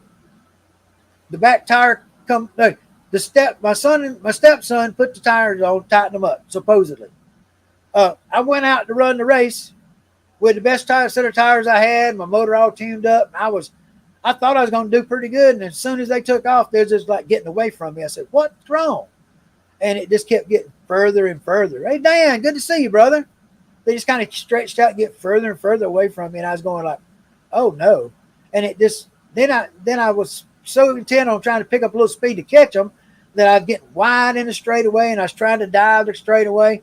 But then when I dive into the curve, it'd come off and it'd just float, and I'd "Oh no!" And and it was like wide open, and something ain't right. But I didn't really realize what it was. And so if you watch the video for about 2 laps, you can see me going, and there's a little bit of dust flying off the back right rear tire. And then the next lap, a little bit more dust coming off the back rear tire because it's doing a little of this. And then the next lap, and then when I turn around, 1, 2, and then it comes off of 2, and it went up. And them big old Goodyear tires they put around the edge of the go-kart track. I caught one with the right front wheel. It stood up and then rolled down the track, and then the camera went out. And I hate that the camera went out because everybody should have seen what happened next. I'm sitting in the go-kart, laying over like this on the banking. This is a clay bank track, dirt track we call them here in the South, but it was clay. And I was laid over against it, and the dirt was right there beside me, and I was still strapped in, the helmet and everything, and the go-kart was still going, blah, blah, blah, blah, blah, still trying to run. And I took my hand and reached out onto the ground and pushed myself, and it went boom and fell back onto its wheels. And then I went boom, stomped the gas, and it boom, and I just drove right out. I was down against the infield. It drove out. I drove around the corner, drove out of the pits, up out of the racetrack, you had to go out of the racetrack, up out of it in turn 2. I went from where I drove on the back stretch. I went 3, 4, up to the back corner, out on the turn 2, out, and drove over to the trailer. I got out, and everybody was coming to check on me and see how it was. And I said, "What in the world happened?" Hadn't seen the video. I still didn't know what went wrong. And then I walked around to the back, and one of them guys says, "Man, your wheel come loose." And so I went around back, and I looked, and the back, they're like this wide, the go-kart tires about this wide. And it was like just wobbling like it was. And I'm lucky I didn't kill my fool self. It's like 10 years ago, guys. But yeah, it was really, I raced go-kart a little while after that, and then I decided it wasn't for me. And then it wasn't long after that I got hurt at work. About a year after I quit racing go-karts, then I get hurt at BMW working over at the plant. So, life is life, guys. Y'all just got to remember that. Hey, anytime life can catch up with you, every one of you, just remember that. Hey, Dan, I'm glad you're here. Rab, all of you, man, I appreciate every one of you guys. Hey, it's all people that I know. I'm subscribed to every one of y'all. And y'all know I watch all your stuff every time I get a minute. And y'all also know I make a lot of content. I stay real busy doing it. So I watch everybody's stuff I can. I really do. And it's what we do to support each other. Jaybird, I've been watching and appreciating Scott from Bonehead Guitars. Yeah. He's keeping up a list of everybody's stuff. Yep. And it's so up. He keeps it updated so good. And I told him on his video the other day, just, I went on his name just to make a comment how good his stuff looked. Then I went on to tell him how much me and everybody else in this community appreciates him, because I think we all do, So he's got more on his list than Crimson has on their list for GGBO this year. I have not even looked at Crimson's list. I haven't even seen it. They haven't publicized it on. I hadn't seen them publicize it anywhere. I hadn't seen a link about it. I hadn't seen it on the community tab. I hadn't seen them say anything about it. I'm in the community tab. I'm in the community class. Nobody's going to vote for me for anything. I don't want anybody's vote. I was not going to be even in it if I had to ask somebody to vote for my guitar. I was not going to even enter. As a matter of fact, I was that close to me and a company that makes kits to announcing a free contest. Use any kit, anything you want to build. It's all community and it's free. And we were that close to doing it. They were going to sponsor the administration of it, basically, and the surprise and the gifts. And when they changed the plan, I told them that, look, let's back off, and we don't want to complete, I don't want to burn a bridge. If they were going to do the other, we were going to just walk away, but I don't want to burn a bridge. And if they were willing to listen to what we had to say and worked with us, we don't want to go there. So that's the reason that went out the window, just so y'all understand. It was lined up. It was going to happen. And they have told me that in the future, we want to work at something like that out and be more than glad to do it. So we couldn't always do it down the road, guys. So, I think what's the people over Tomans has got a kit build thing going right now, but I don't know. I haven't even looked at it. Tomans, whatever it is. Do you have to use their kit to do that thing? That I don't know. From what I saw of it, yeah, but I'm not positive. Everybody I seen doing it had their kit. Yeah. So that's that has made a post about it or anything. Right. So therefore that led me to believe. I don't know. I mean, that's the reason I'm asking that as a question, not a statement. Okay. Yeah, I believe. So Brett y'all let me know. Brett has Lucifer one. says he. Yeah. Okay. Now Lucifer says he got a kit from them. Yeah. Lucifer, do you have to use their kit, or you can use anybody's kit, or what's the deal? And is it just kit contest? Tell me those things. If you would, I'd appreciate it. Okay. Goth is going to be leaving us, I think. He's all the way overseas. It's getting late on them. We stayed late tonight and drug us out. Guys, y'all are here. We're enjoying this. And we hadn't played any videos yet or anything anyway. And they use the Harley Benton kits. I do know that. So, and Lucifer thinks you do have to use their kits.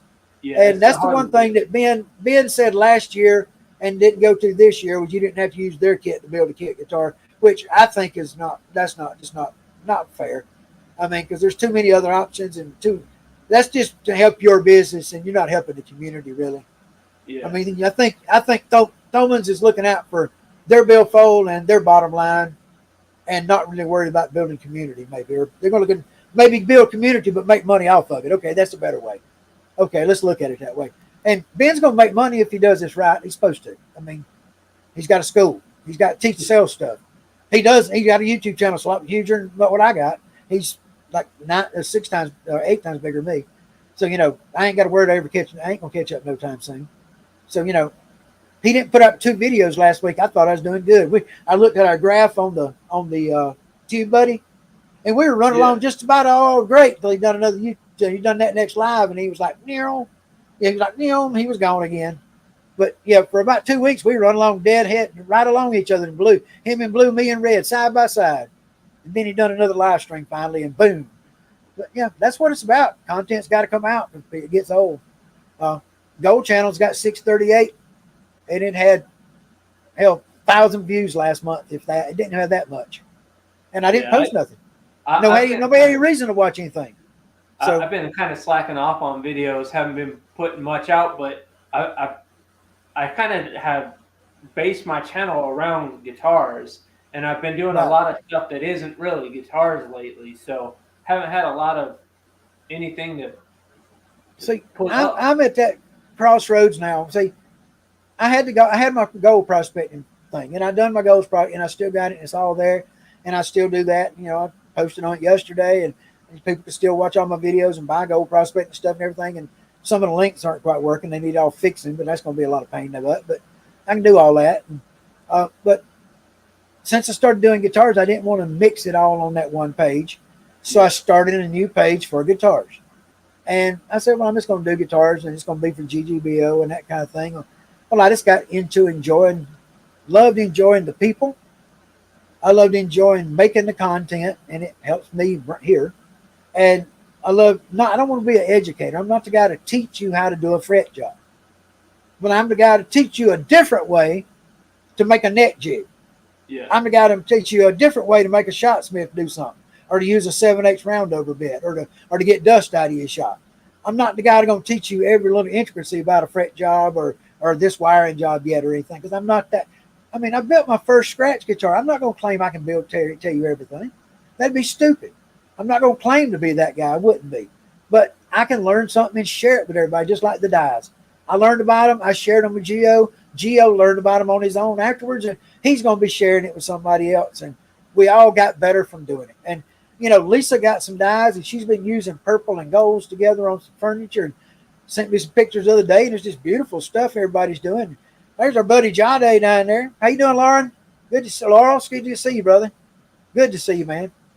And that's one of our Brotherhood of the Bills buddies. That's him right there. So, but yeah, we're just trying to help our friends out. And you know, somebody needs a little need or whatever, needs some help or needs some advice or, you know, whatever. We all try to help them, Jay Bird. That's what we're going to try to do here. And so, you know, if you can share with your community and your people what we're doing, and you know, we'll try to kind of build on it. And you know, I'm going to ask you at least one or two more of my questions before I let you off here, okay? Yeah, definitely. If you don't mind.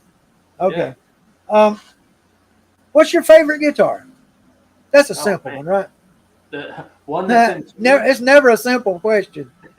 Yeah, one that's in tune. What's your okay? Let me rephrase that. What's your favorite guitar right now? How about that? That I own? Yeah. Oh, definitely my Fender Jag. Okay. I have a Fender Jaguar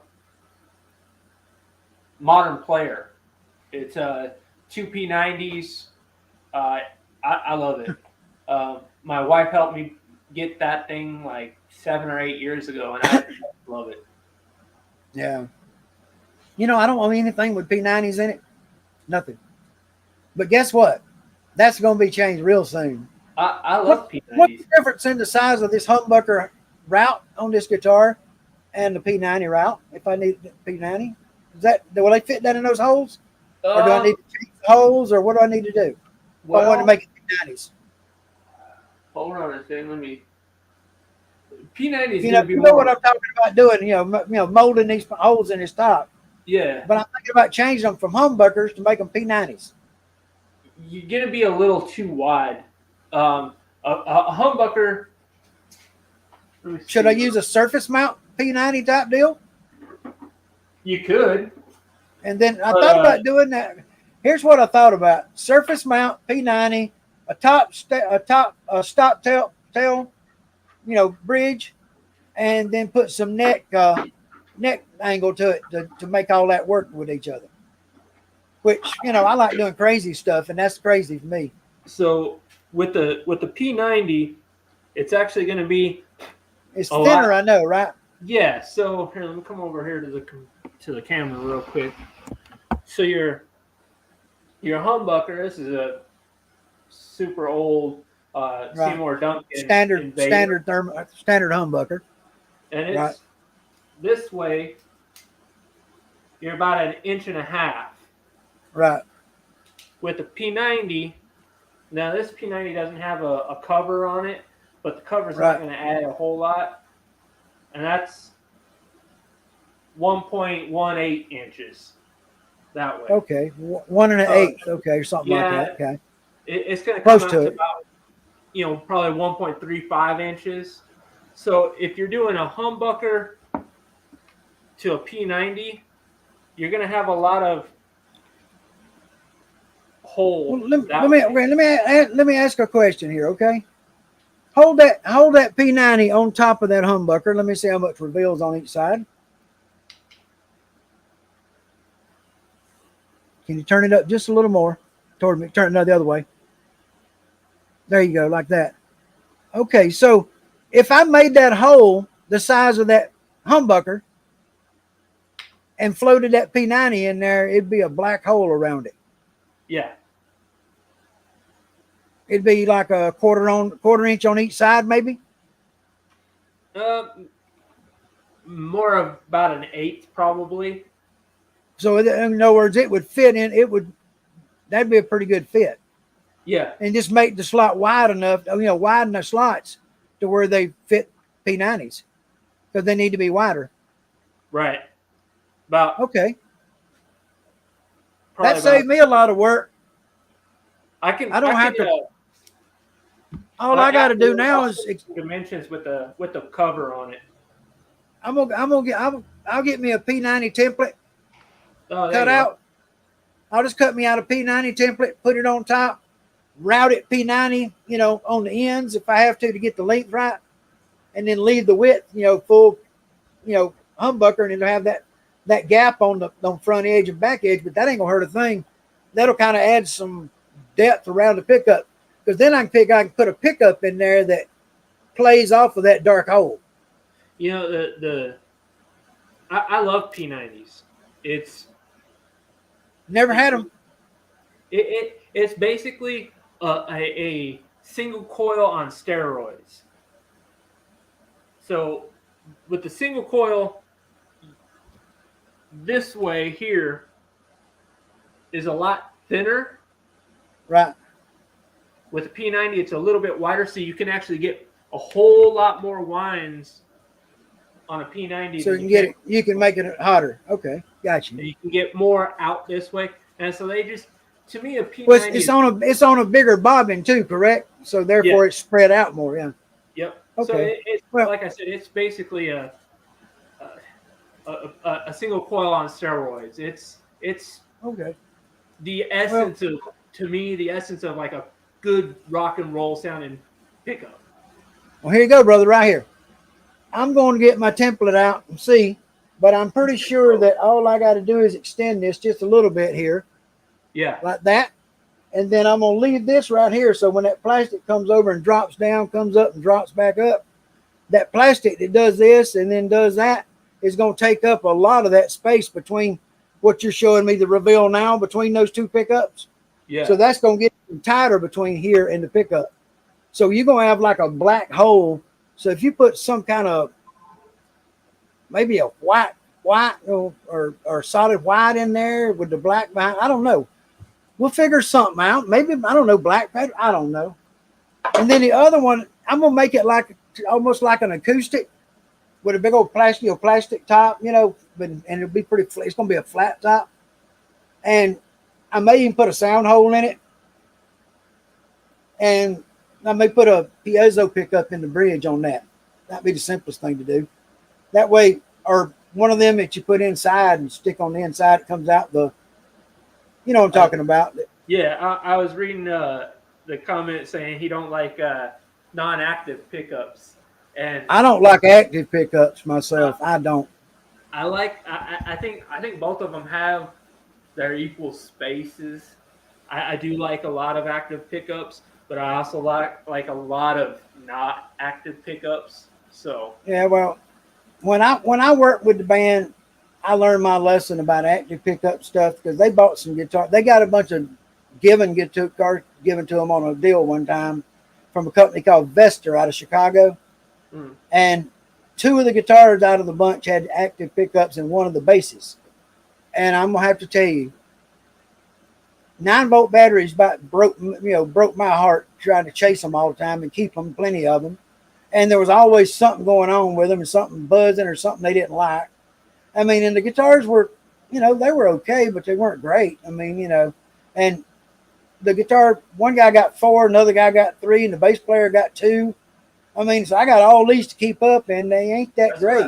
That's what I like about Fishman now. They have a rechargeable battery pack that you plug into like a phone charger, and it charges your guitar. Yep. Well, that's good. They got so many, so many little amps now out, little small plus. And I seen the other day where people are, they putting effects inside guitars. And oh yeah, I got to thinking about it. I said, wait till you see the room I got to put something in what I'm building. I mean, think about it. I could put this Uniwah pedal in the drawer down here in this sucker. I can see that on my hip right now, leaning into it when I'm playing. Can't you? There you go. It's just On the back of that guitar. Hey, hey, and then if you really want to get old, go there. How many of y'all have ever seen one of those? What is that guy? Here you go. There's the controls, and there's the outputs on the side, and there's little feet on the bottom. Well, there's all of them. I do have all 4 fingers. It's a de-arming volume pedal. I was gonna say, I was thinking it was. You put it in. It's an inline volume pedal is what it is. So that's cool. Yeah, so inline volume pedal, and like I say, this is original 60s Uniwah, some 69, 70, somewhere along in there. 3 C size batteries. 4.5 volts. It doesn't run on regular, regular stuff runs on 9 or 12s. Yeah, 4.5 volts. You have to put to put power to it, you got to put a resistor to cut the power. So it's got, I just put 3 batteries in it when I want to run it. It works. It's got something in it that's real strange. This pedal was one that was made. Now you see this right here, that little silver. Mm-hmm. That's under the back of it. Okay, look under the front. Every pedal you ever seen had that treadle up here, right? Yeah. That come up and it went down and it turned the pot, and that's what made the thing change the sound. Is that pot it spun when this went up and down by that little gear that was hooked to the shaft. Well, this one's in the back, and it doesn't go to that. It goes to a light emitting diode. 1969 and 70, dude. It goes to a light emitting diode that puts out a light, and then it goes over here to a magnet. And when you move this, that magnet is on a spring, and that spring moves that magnet up and back and forth from a magnet to change it. Now, when I took it apart because it wasn't working right, the magnet had come off of the little cup where it mounts. So I got to take it apart and put all that back together to get it right. But I do have it work. It works, but it's just doesn't sound great. It doesn't get the full effect. You know what I mean? I've had many pedals that just don't sound right that I've gotten rid of, and I'm sure that was probably something simple, but yeah.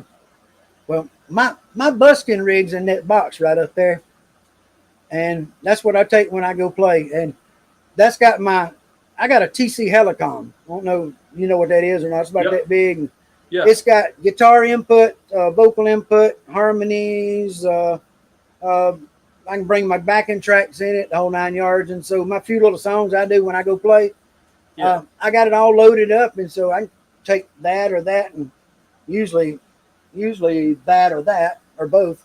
And I can stand on the street and play with that stuff in that box through that little, and a battery. And it works. And I'll be honest, if I wanted to, I could probably sell a lot of guitars standing on the street in Charlotte. Yeah. Because people walk up and ask me about that one right there when I'm playing it. And they say, I ain't never seen nothing like that. Where'd that come from? And I say, I built it. You got a card? And I don't have the card. So I'm missing a chance there, guys. Vistaprint. Yeah. Cards and stickers. Stickers are something people are big on. Y'all know that. Oh, and T-shirts. I got some T-shirts in the works. And I'll put up a link to where we can get those, where people can go get them eventually on today. So, yeah. The TC Helicom play acoustic. Okay, I got the electric one before that. But Rob, I love mine because I got so much stuff I can do with the TC. I mean, there's so many inputs. I got it all hooked up. I got my looper hooked. The looper's pretty crappy in mine. It doesn't have any time to it. So I got a looper with 9 channels that I put all my beats in. So if I want to play something, I do that and play some of that new age music that hard for me to keep up with without something to remind me to stay on that beat. Yeah. When you're playing new music that you ain't known your whole life, that's what's hard. I can stand on a day and sing on the corner and sing Southern rock for a long time. Because I know it all and I remember all the words and all the chords are all there. But try to sing some of that new stuff like a John Mayer. Yeah, that's tough. The guitar parts are hard enough as it is, so I don't even try. But yeah, guys, how's everybody doing out there? I've been kind of ignoring most of y'all's questions and stuff. I'm sorry about that. I try to catch what I can. Lisa, thank you again for all you doing. I appreciate it all. I'm actually about to head off of here so I can go start cooking dinner. Well, we all got things we're going to have to do. I'm supposed to be, doing some things around here and getting busy too. So, yeah, I want you to know, Jay Bird, I appreciate you coming in and showing us in the office there, and talking about what you do with your machine and your easel. And we're going to try to catch his broadcast there and get on his channel, because he deserves a sub for at least coming on here and answering a few of the questions. Hey, I'll be back. We can answer more. Yeah, I want to talk about Twitch. So why don't we make next Thursday's subject about Twitch and other media sources? Cool. And sounds good. I'll be there. Everybody kind of look into that, come together with some information, knowing what's going on. You know what I mean? Because that to me would be a good thing to get educated on something. And the one thing I've learned about Twitch and from Jaybird is there's not a lot of guitar builder content on there. And, if you want to get something seen, don't just put one guy building guitars on there. Let's put 8 or 10 or 12. So y'all think about that. Thing about Twitch is it started out for people streaming games. I understand that. Games, but right now, over the last year or so, the most streamed content is people just chatting, just talking, just hanging out. There's all kinds of subcategories now, but the most streamed category is just chatting. People hanging out, talking, doing stuff. There's a makers and crafters channel, which is the one that I usually stream on. That's a part of the just chatting, but it's people making stuff. Yeah. And you can go on and chat. I got to go investigate it because I've never even looked into it. I understand. I believe I can stream. I know I can stream Facebook and YouTube at the same time. Okay, on my StreamYard. But there's possibility. I think I can do Twitch too, or Twitch and YouTube or something. I don't know. I'm not real sure if you can do them at the same time. I know with Twitch, they like to have a 24-hour period after you've done your stream before you post the video of the stream somewhere else. Right. Well, I've always done YouTube and a little bit of Facebook. I do a live on Facebook every rare now. And, it's just not my thing. It's for the gold prospecting stuff mostly. That's marketing, selling something that I make to make money. You know how it is, Jay Bird. If you're doing Etsy stuff, you know about making something to move something. So, make it, move it, get it out there. So, that's what it's about, brother. Yep. Hey, guys, I'll let you go. Jay Bird, appreciate it, man. It's good to talk to you. It's good to catch up. And, I appreciate you on Facebook sending me messages and catching me up and telling me what's going on. And like I say, I want to help you out with your broadcast and get people to it. And cool. I'm going to investigate the Twitch, and maybe I'll follow along so I can learn about the Twitch. And then next week I'll know more about how to talk about it and tell people what it does and if I'm going to move anything over to there or whatever, So cool. It's a possibility. If there's a market, if there's an audience there that's interested in what we got to do, So there definitely is. Definitely is. But yeah, I'm in the rebranding thing. The channel may change a little bit. I don't know your name. It changed last week from shop to guitars, and it may move a little bit again. We don't never know. I got an advisor on that. I'm making some streamlining on the content as far as what comes out, how it comes out, and it's more about the purpose behind the channel and the people that watch it. So I was told to develop a profile of who I wanted to watch the channel. And so I've been working on that all week, writing it down, who I want to watch my channel. That's guys that want to learn how to build a guitar and have fun. Pretty simple. There's a lot more to it than that, but that's where it starts. So, hey, brother, thank you so much for coming in. Yeah, no problem, man. We will see you next anytime. Hey, the link is always there, and I can have up to 6 people on here at one time. I had somebody come in a while ago, and I didn't hit her button because she's wanting me to be her daddy or whatever, and that wasn't going to work. So, yeah, we glad that didn't work out. But otherwise, yeah, people want to come in, we can have 6 on here. It look like the Hollywood Squares for all I care. We just have to be careful to talk amongst each other. So thank you, G. Thank you, brother. I appreciate you. We'll see you guys. Thank you.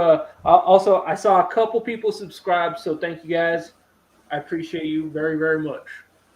Yeah, y'all ring that bell and make a comment so you get to stay us up, because they'll turn you off tomorrow if you don't. Y'all know that.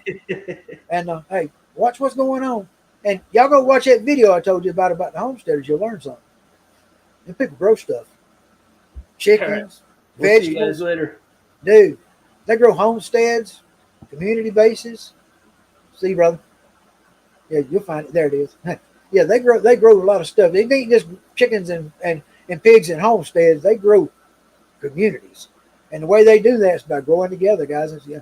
Lisa, I know you watch some of it, and you doing some of it because you sharing comments and name tags and doing all those things and just moving it. And man, I'm telling you what, it's just like, that's what works. You know, when you do that and push that part of it, I guess you see now, you know, then it can help. And when this thing starts picking up people that aren't our normal people, I mean, I look down this list and everybody that's commenting right here, they're on my channel, I'm on their channel, and we're friends. And probably, you know, there's Gus. Hey, Gus, good to see you, brother. Love you, man. Thank you for being here. But yeah, we're all in this together. So let's just grow and help and, you know, figure out what can grow and help us. And y'all look into the Twitch thing. I'm looking into that this week. See if it's something I'd be wanting to do. He said he works for him and he likes the viewers. He likes the personalities. And he's a younger guy. So, you know, Twitch is maybe a little younger profile, platform. I don't know. But why don't we all go look? And, you know, this week's subject was supposed to be about tools that you couldn't live without. So I got to tell you, you know, I can tell you right now, if y'all want to, while you're still here, put in a comment, what tool could you just not do without? You got to have it. I mean, your shot to work on your guitars, what one tool? It doesn't matter. I mean, if it's for setting up or for cutting or for sanding or what's your favorite? Well, that's maybe that. Your favorite tool that you probably just couldn't do without. Maybe that's a better way. I don't know. I'm thinking about mine right now. I've been thinking about this for about 2 days and running all these ideas through me, you know, and it's like, yeah. And I come up with mine at the doctor's office today when I was waiting on the wife. So I got mine right here. So, yeah, I'm in mine. So, yeah. And I was talking about mine a few minutes ago, and I affectionately call mine the Deuce and a Quarter Workshop. Deuce and a Quarter. That's like one of the big trucks, 2.25 ton truck. But I call it the Deuce and a Quarter because $225 is what I paid for it. So Deuce and a Quarter. So $225, and I built my own thickness sander and got another shot smith made by Total Shop, which is an off-brand. Yeah, it was a bad Taiwan copy, but none of the parts fit, but the machines fit on top of it. But parts inside are all bad.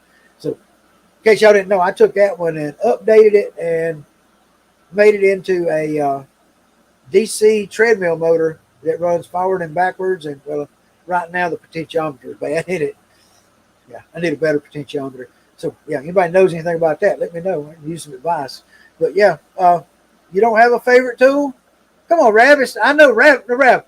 You sure it's not that big old new bandsaw you drug in there and stood up the other day? I mean, just asking. I mean, that was a pretty nice bandsaw you got there, brother. And I was watching a video with Corey from Saw's Good the other day, and he's got his little shed he works in. It's a nice little shed, and he's working. His sun's shining bright. He got a bandsaw that was almost touching the ceiling in his shop. So, boy, he got a bandsaw. But, yeah, I got two. And y'all know that. I got my regular old shopsmith one, and I got one I cut in half and stretched. Yeah, Rob, you are a tool. Yep, son, you are. You could possibly be. Yeah, that's true. Yeah, I listened to some of your sound the other day. That was pretty interesting.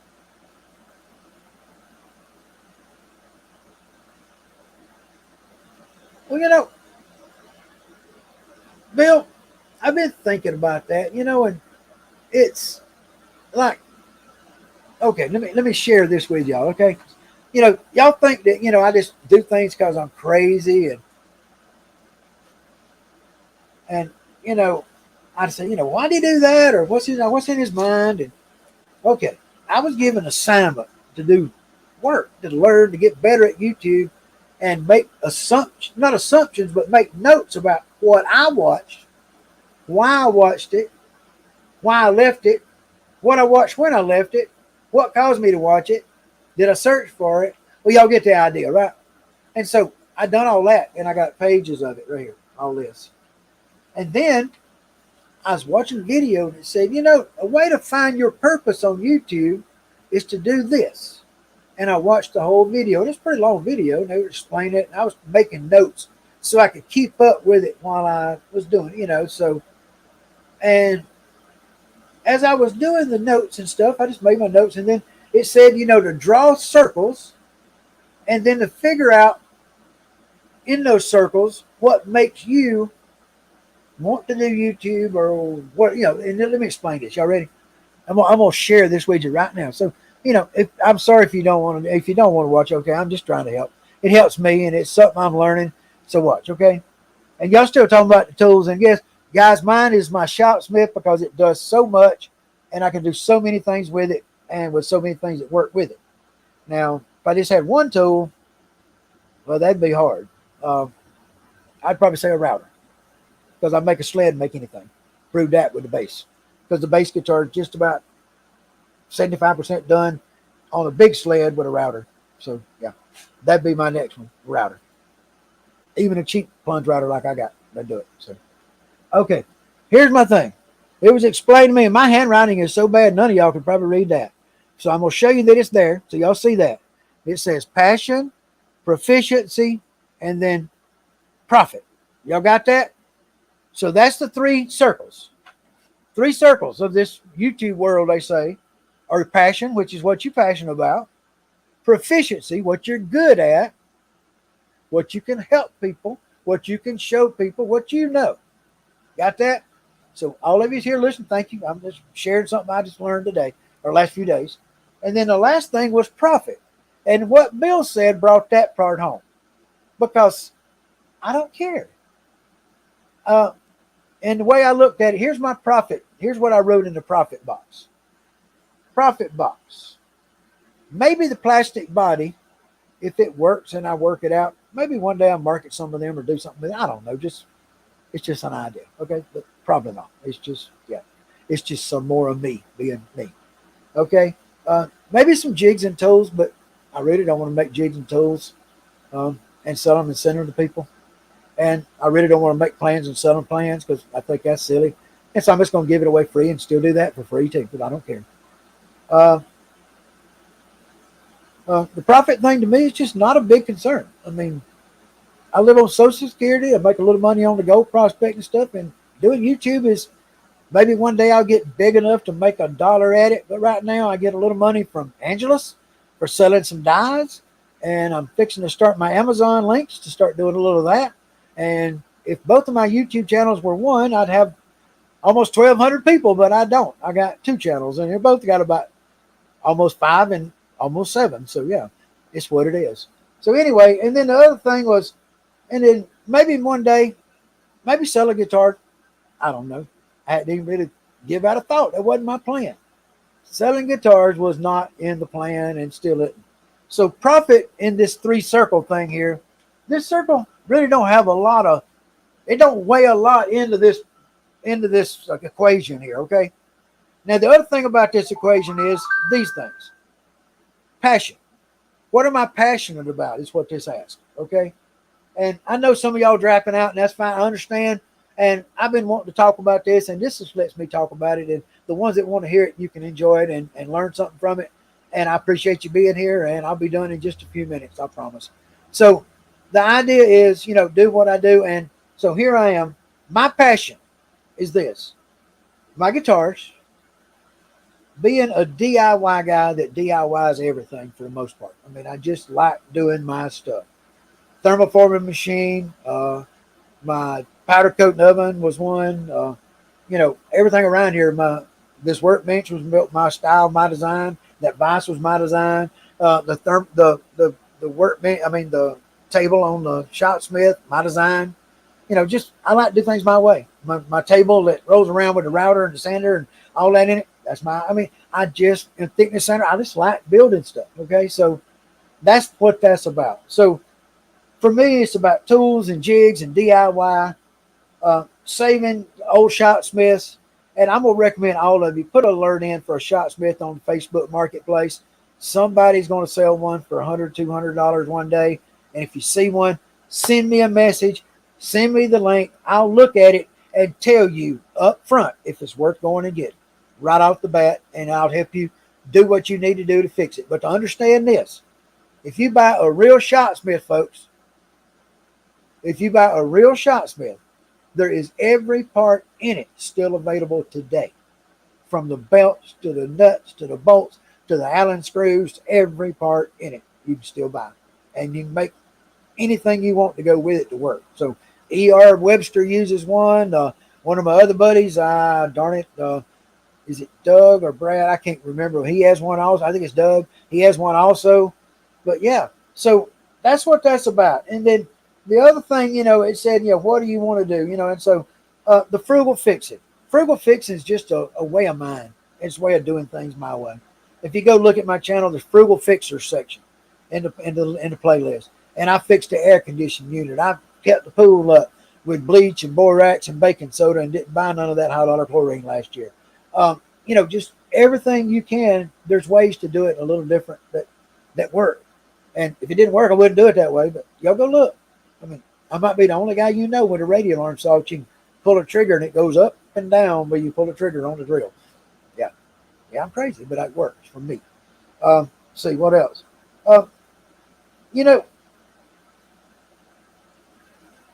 What's the word? The biggest thing, the last thing in this thing that ended up in this metal circle right here, right there. See it? And it just says help others. And that's kind of what I'm about, what I want to do, guys. So, y'all tell me, those are the things that I feel like I can do, I'm good at. And, I do my goal stuff, and I didn't want to talk about that because it's in that other world. And I don't see us putting channels together because it won't work. It's too much. So that's going to stay over there, but it ain't going to get much stuff right now because I don't feel like dealing with it. I'm into guitars. I got 4 going right now, and no. Oh God, 6. Yeah, I should stop. Yeah, there's 6 projects and we're 4 over there and 2 in my head. Yeah, it's bad. Okay, and then the last thing in this circle here that I was going to tell you about is what determines what you can do is proficiency. What are you good at? What can you help people with? What can you do to give value to the community of this, to the YouTube community or people watching videos or people looking. So I figured out that I'm going to make videos that you can search about, like the one I put up yesterday, how to thermoform ABS plastic. If somebody wants to know how to thermoform ABS plastic and they go searching for thermoforming ABS plastic, guess what? My video is probably going to pop up. And if they want to thermoform plastic, they'll probably watch that video. And then there's a link at the other end of it to take them to do more of it. Yeah.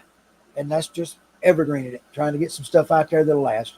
GGBO stuff ain't going to last forever. We're using it now while we can. But my proficiency are this. Fixing stuff, designing stuff, just getting things built and done and over and finished in a usually pretty reliable, quick way, except for this bass. I really went slow, but normally I book. The shot smith stuff and teaching people about what it can be useful for and all that. I appreciate the proficiency of them, for making parts for them, for fixing them.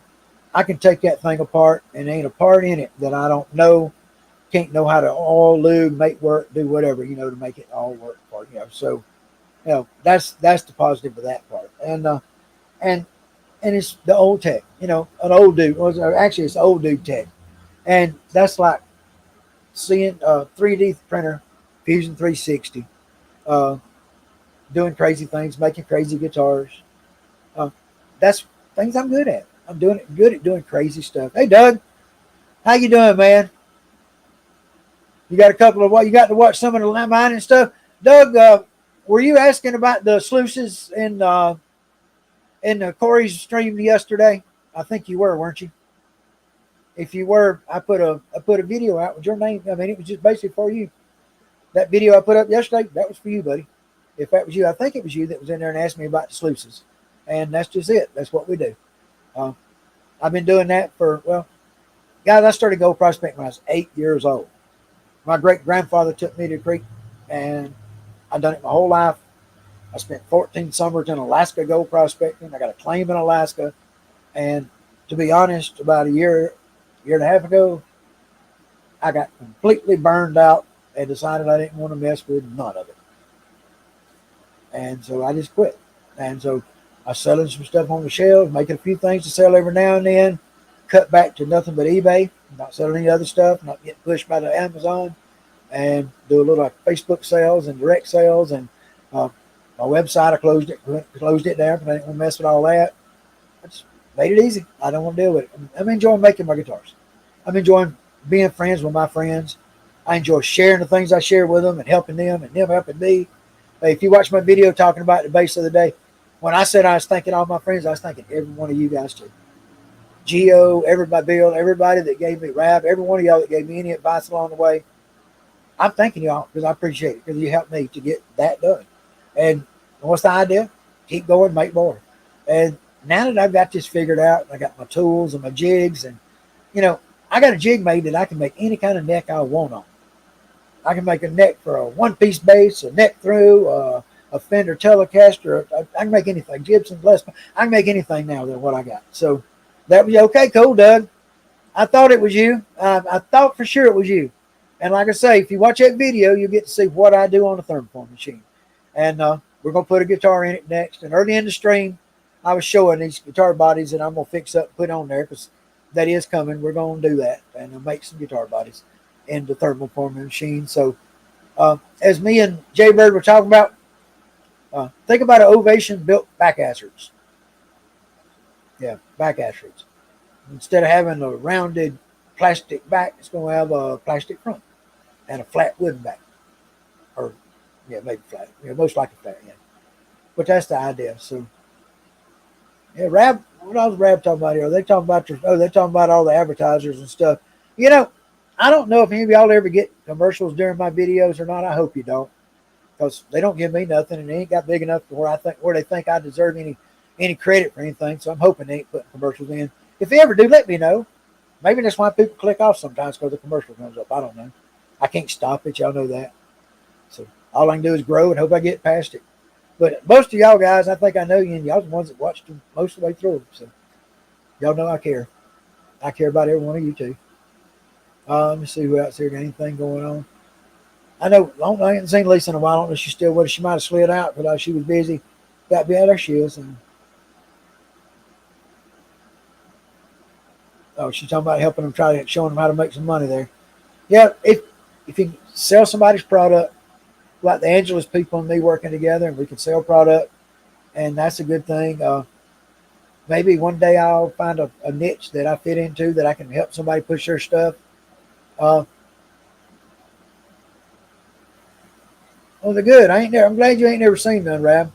You got the good YouTube that you don't get the commercials. Some of them do that. I don't do that. I need to sign up one day. The wife thought about asked me how the YouTube TV was. I hadn't even investigated it yet. I use Sling now, and it's okay. Had that Direct TV or whatever, AT&T, whatever before that. So, yeah, guys, everybody does it different ways. But yeah, that's the three pillars of the YouTube world, and I got to figure out where I fit right there in that center block, and then write a description of the channel. The fastest way not to monetize is by not swearing. That's true. That doesn't help. They'll boot you out in a hurry, and you got to kind of figure out where you stand on it, and what you're gonna put on your channel to tell people where you're at. I changed it a little bit the other day in the description, and I got another video on the front there, but I guess I'm still working out exactly what it's about. But y'all understand from the circles what basically I'm about. Problem I got, I need to write that out, and then I need to deliver it and put it in the intro to the channel. So, and I'm going to put it on the end, start of every video, but I only want it to be about 15 seconds long. And for me to say anything in 15 seconds is a problem. Yeah. At least I'm going to talk to you about that editing there so you can throw some shit away from me. Because it does need throwing. Yep. It does. It has to get thrown out. So.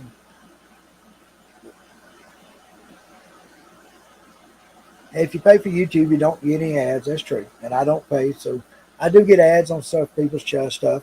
But like Ben's live streams, there's no ads on those, but there are in the longer videos. So, yeah. I can be the triangle that holds the world together. Well, we could invent the frugal fixer wrench that's shaped like a triangle to grab it all, pull it together. I don't know, Will. But you make me think too deep sometimes. You know that, right? Oh, I do appreciate you telling me about what you did today on the thing. But understand that I kind of built it where I could fit inside of it. Because if I got it any lower, I couldn't get in it to change it. And I made it too big. If it was smaller, then I could reach in and change it. But I got to get inside to change it. Bad mistake. And I ain't tearing it apart to rebuild it. Because let me share one more thing with you. So y'all my buddies. I don't mind sharing stuff with you. Ain't nobody else going to watch it. Who cares? Ready? I have a guy that has asked me about buying the gold prospecting side of my business. The prospecting stuff. The machine, the molds, the whole works. And I gave him a price. And he's trying to get his money together, he said. And I hadn't heard from him in about 3 weeks.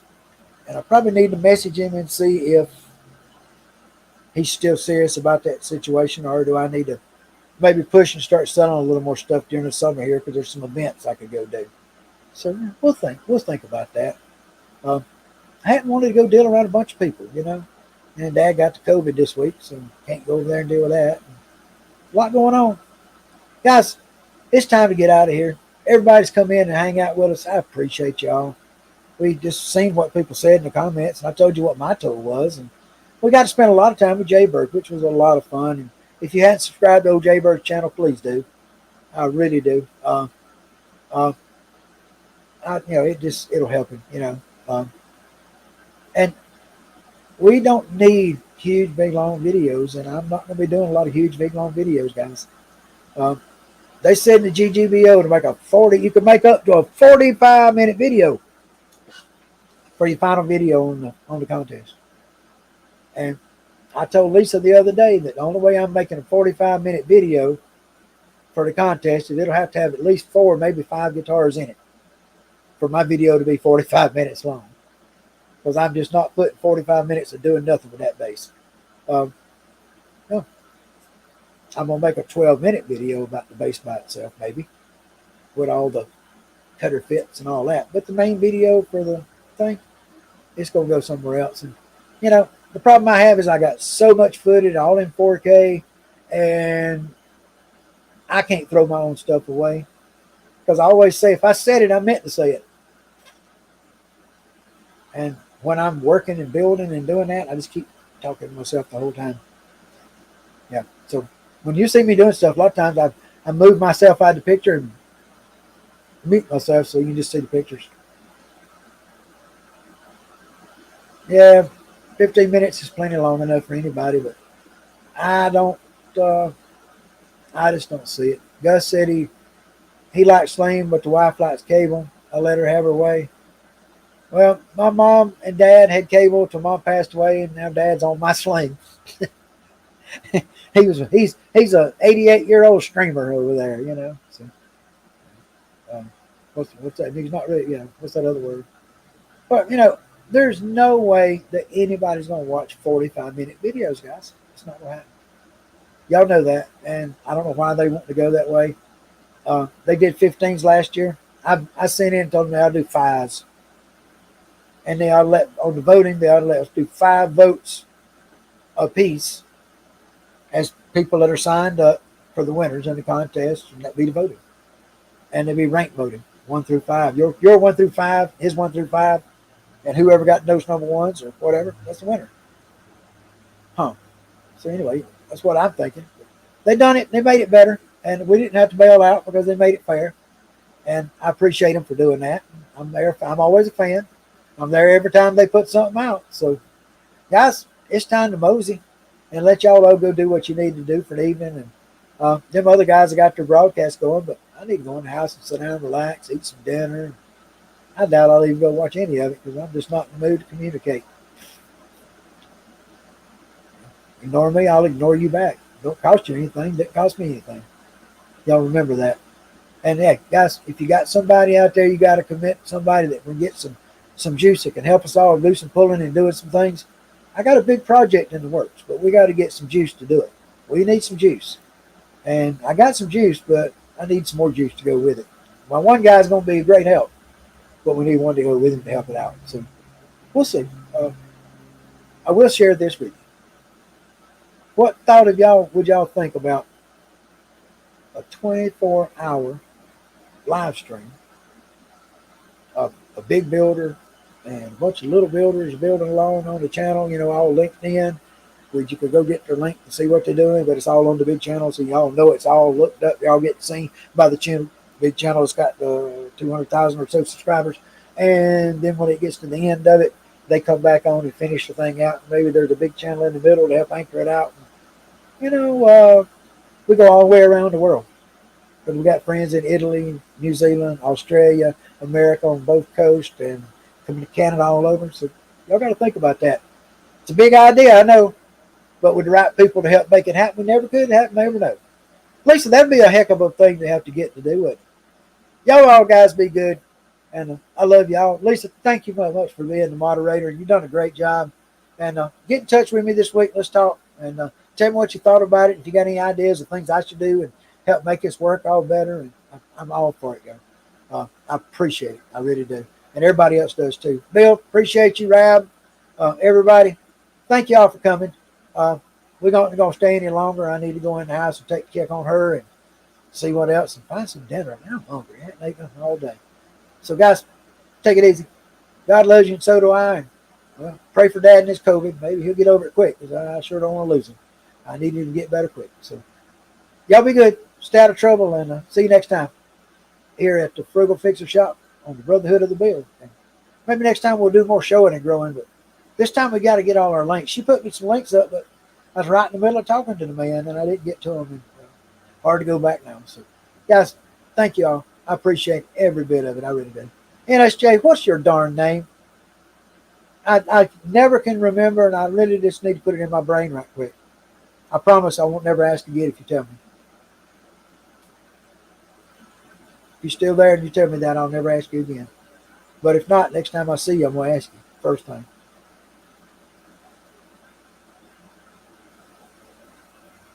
Well, I ain't got no reply yet. Anybody else know, just let me know right quick.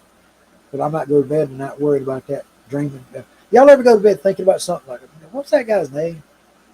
I used to never have that thing, but now it's got to happen way too much. Yeah. Way too much. Wait. Waiting on his reply. I won't see nothing. Guys, it's been a fun week. I'm going to just hang out, and I got my prospecting stuff caught up best I can till I go buy some more stuff. Neil.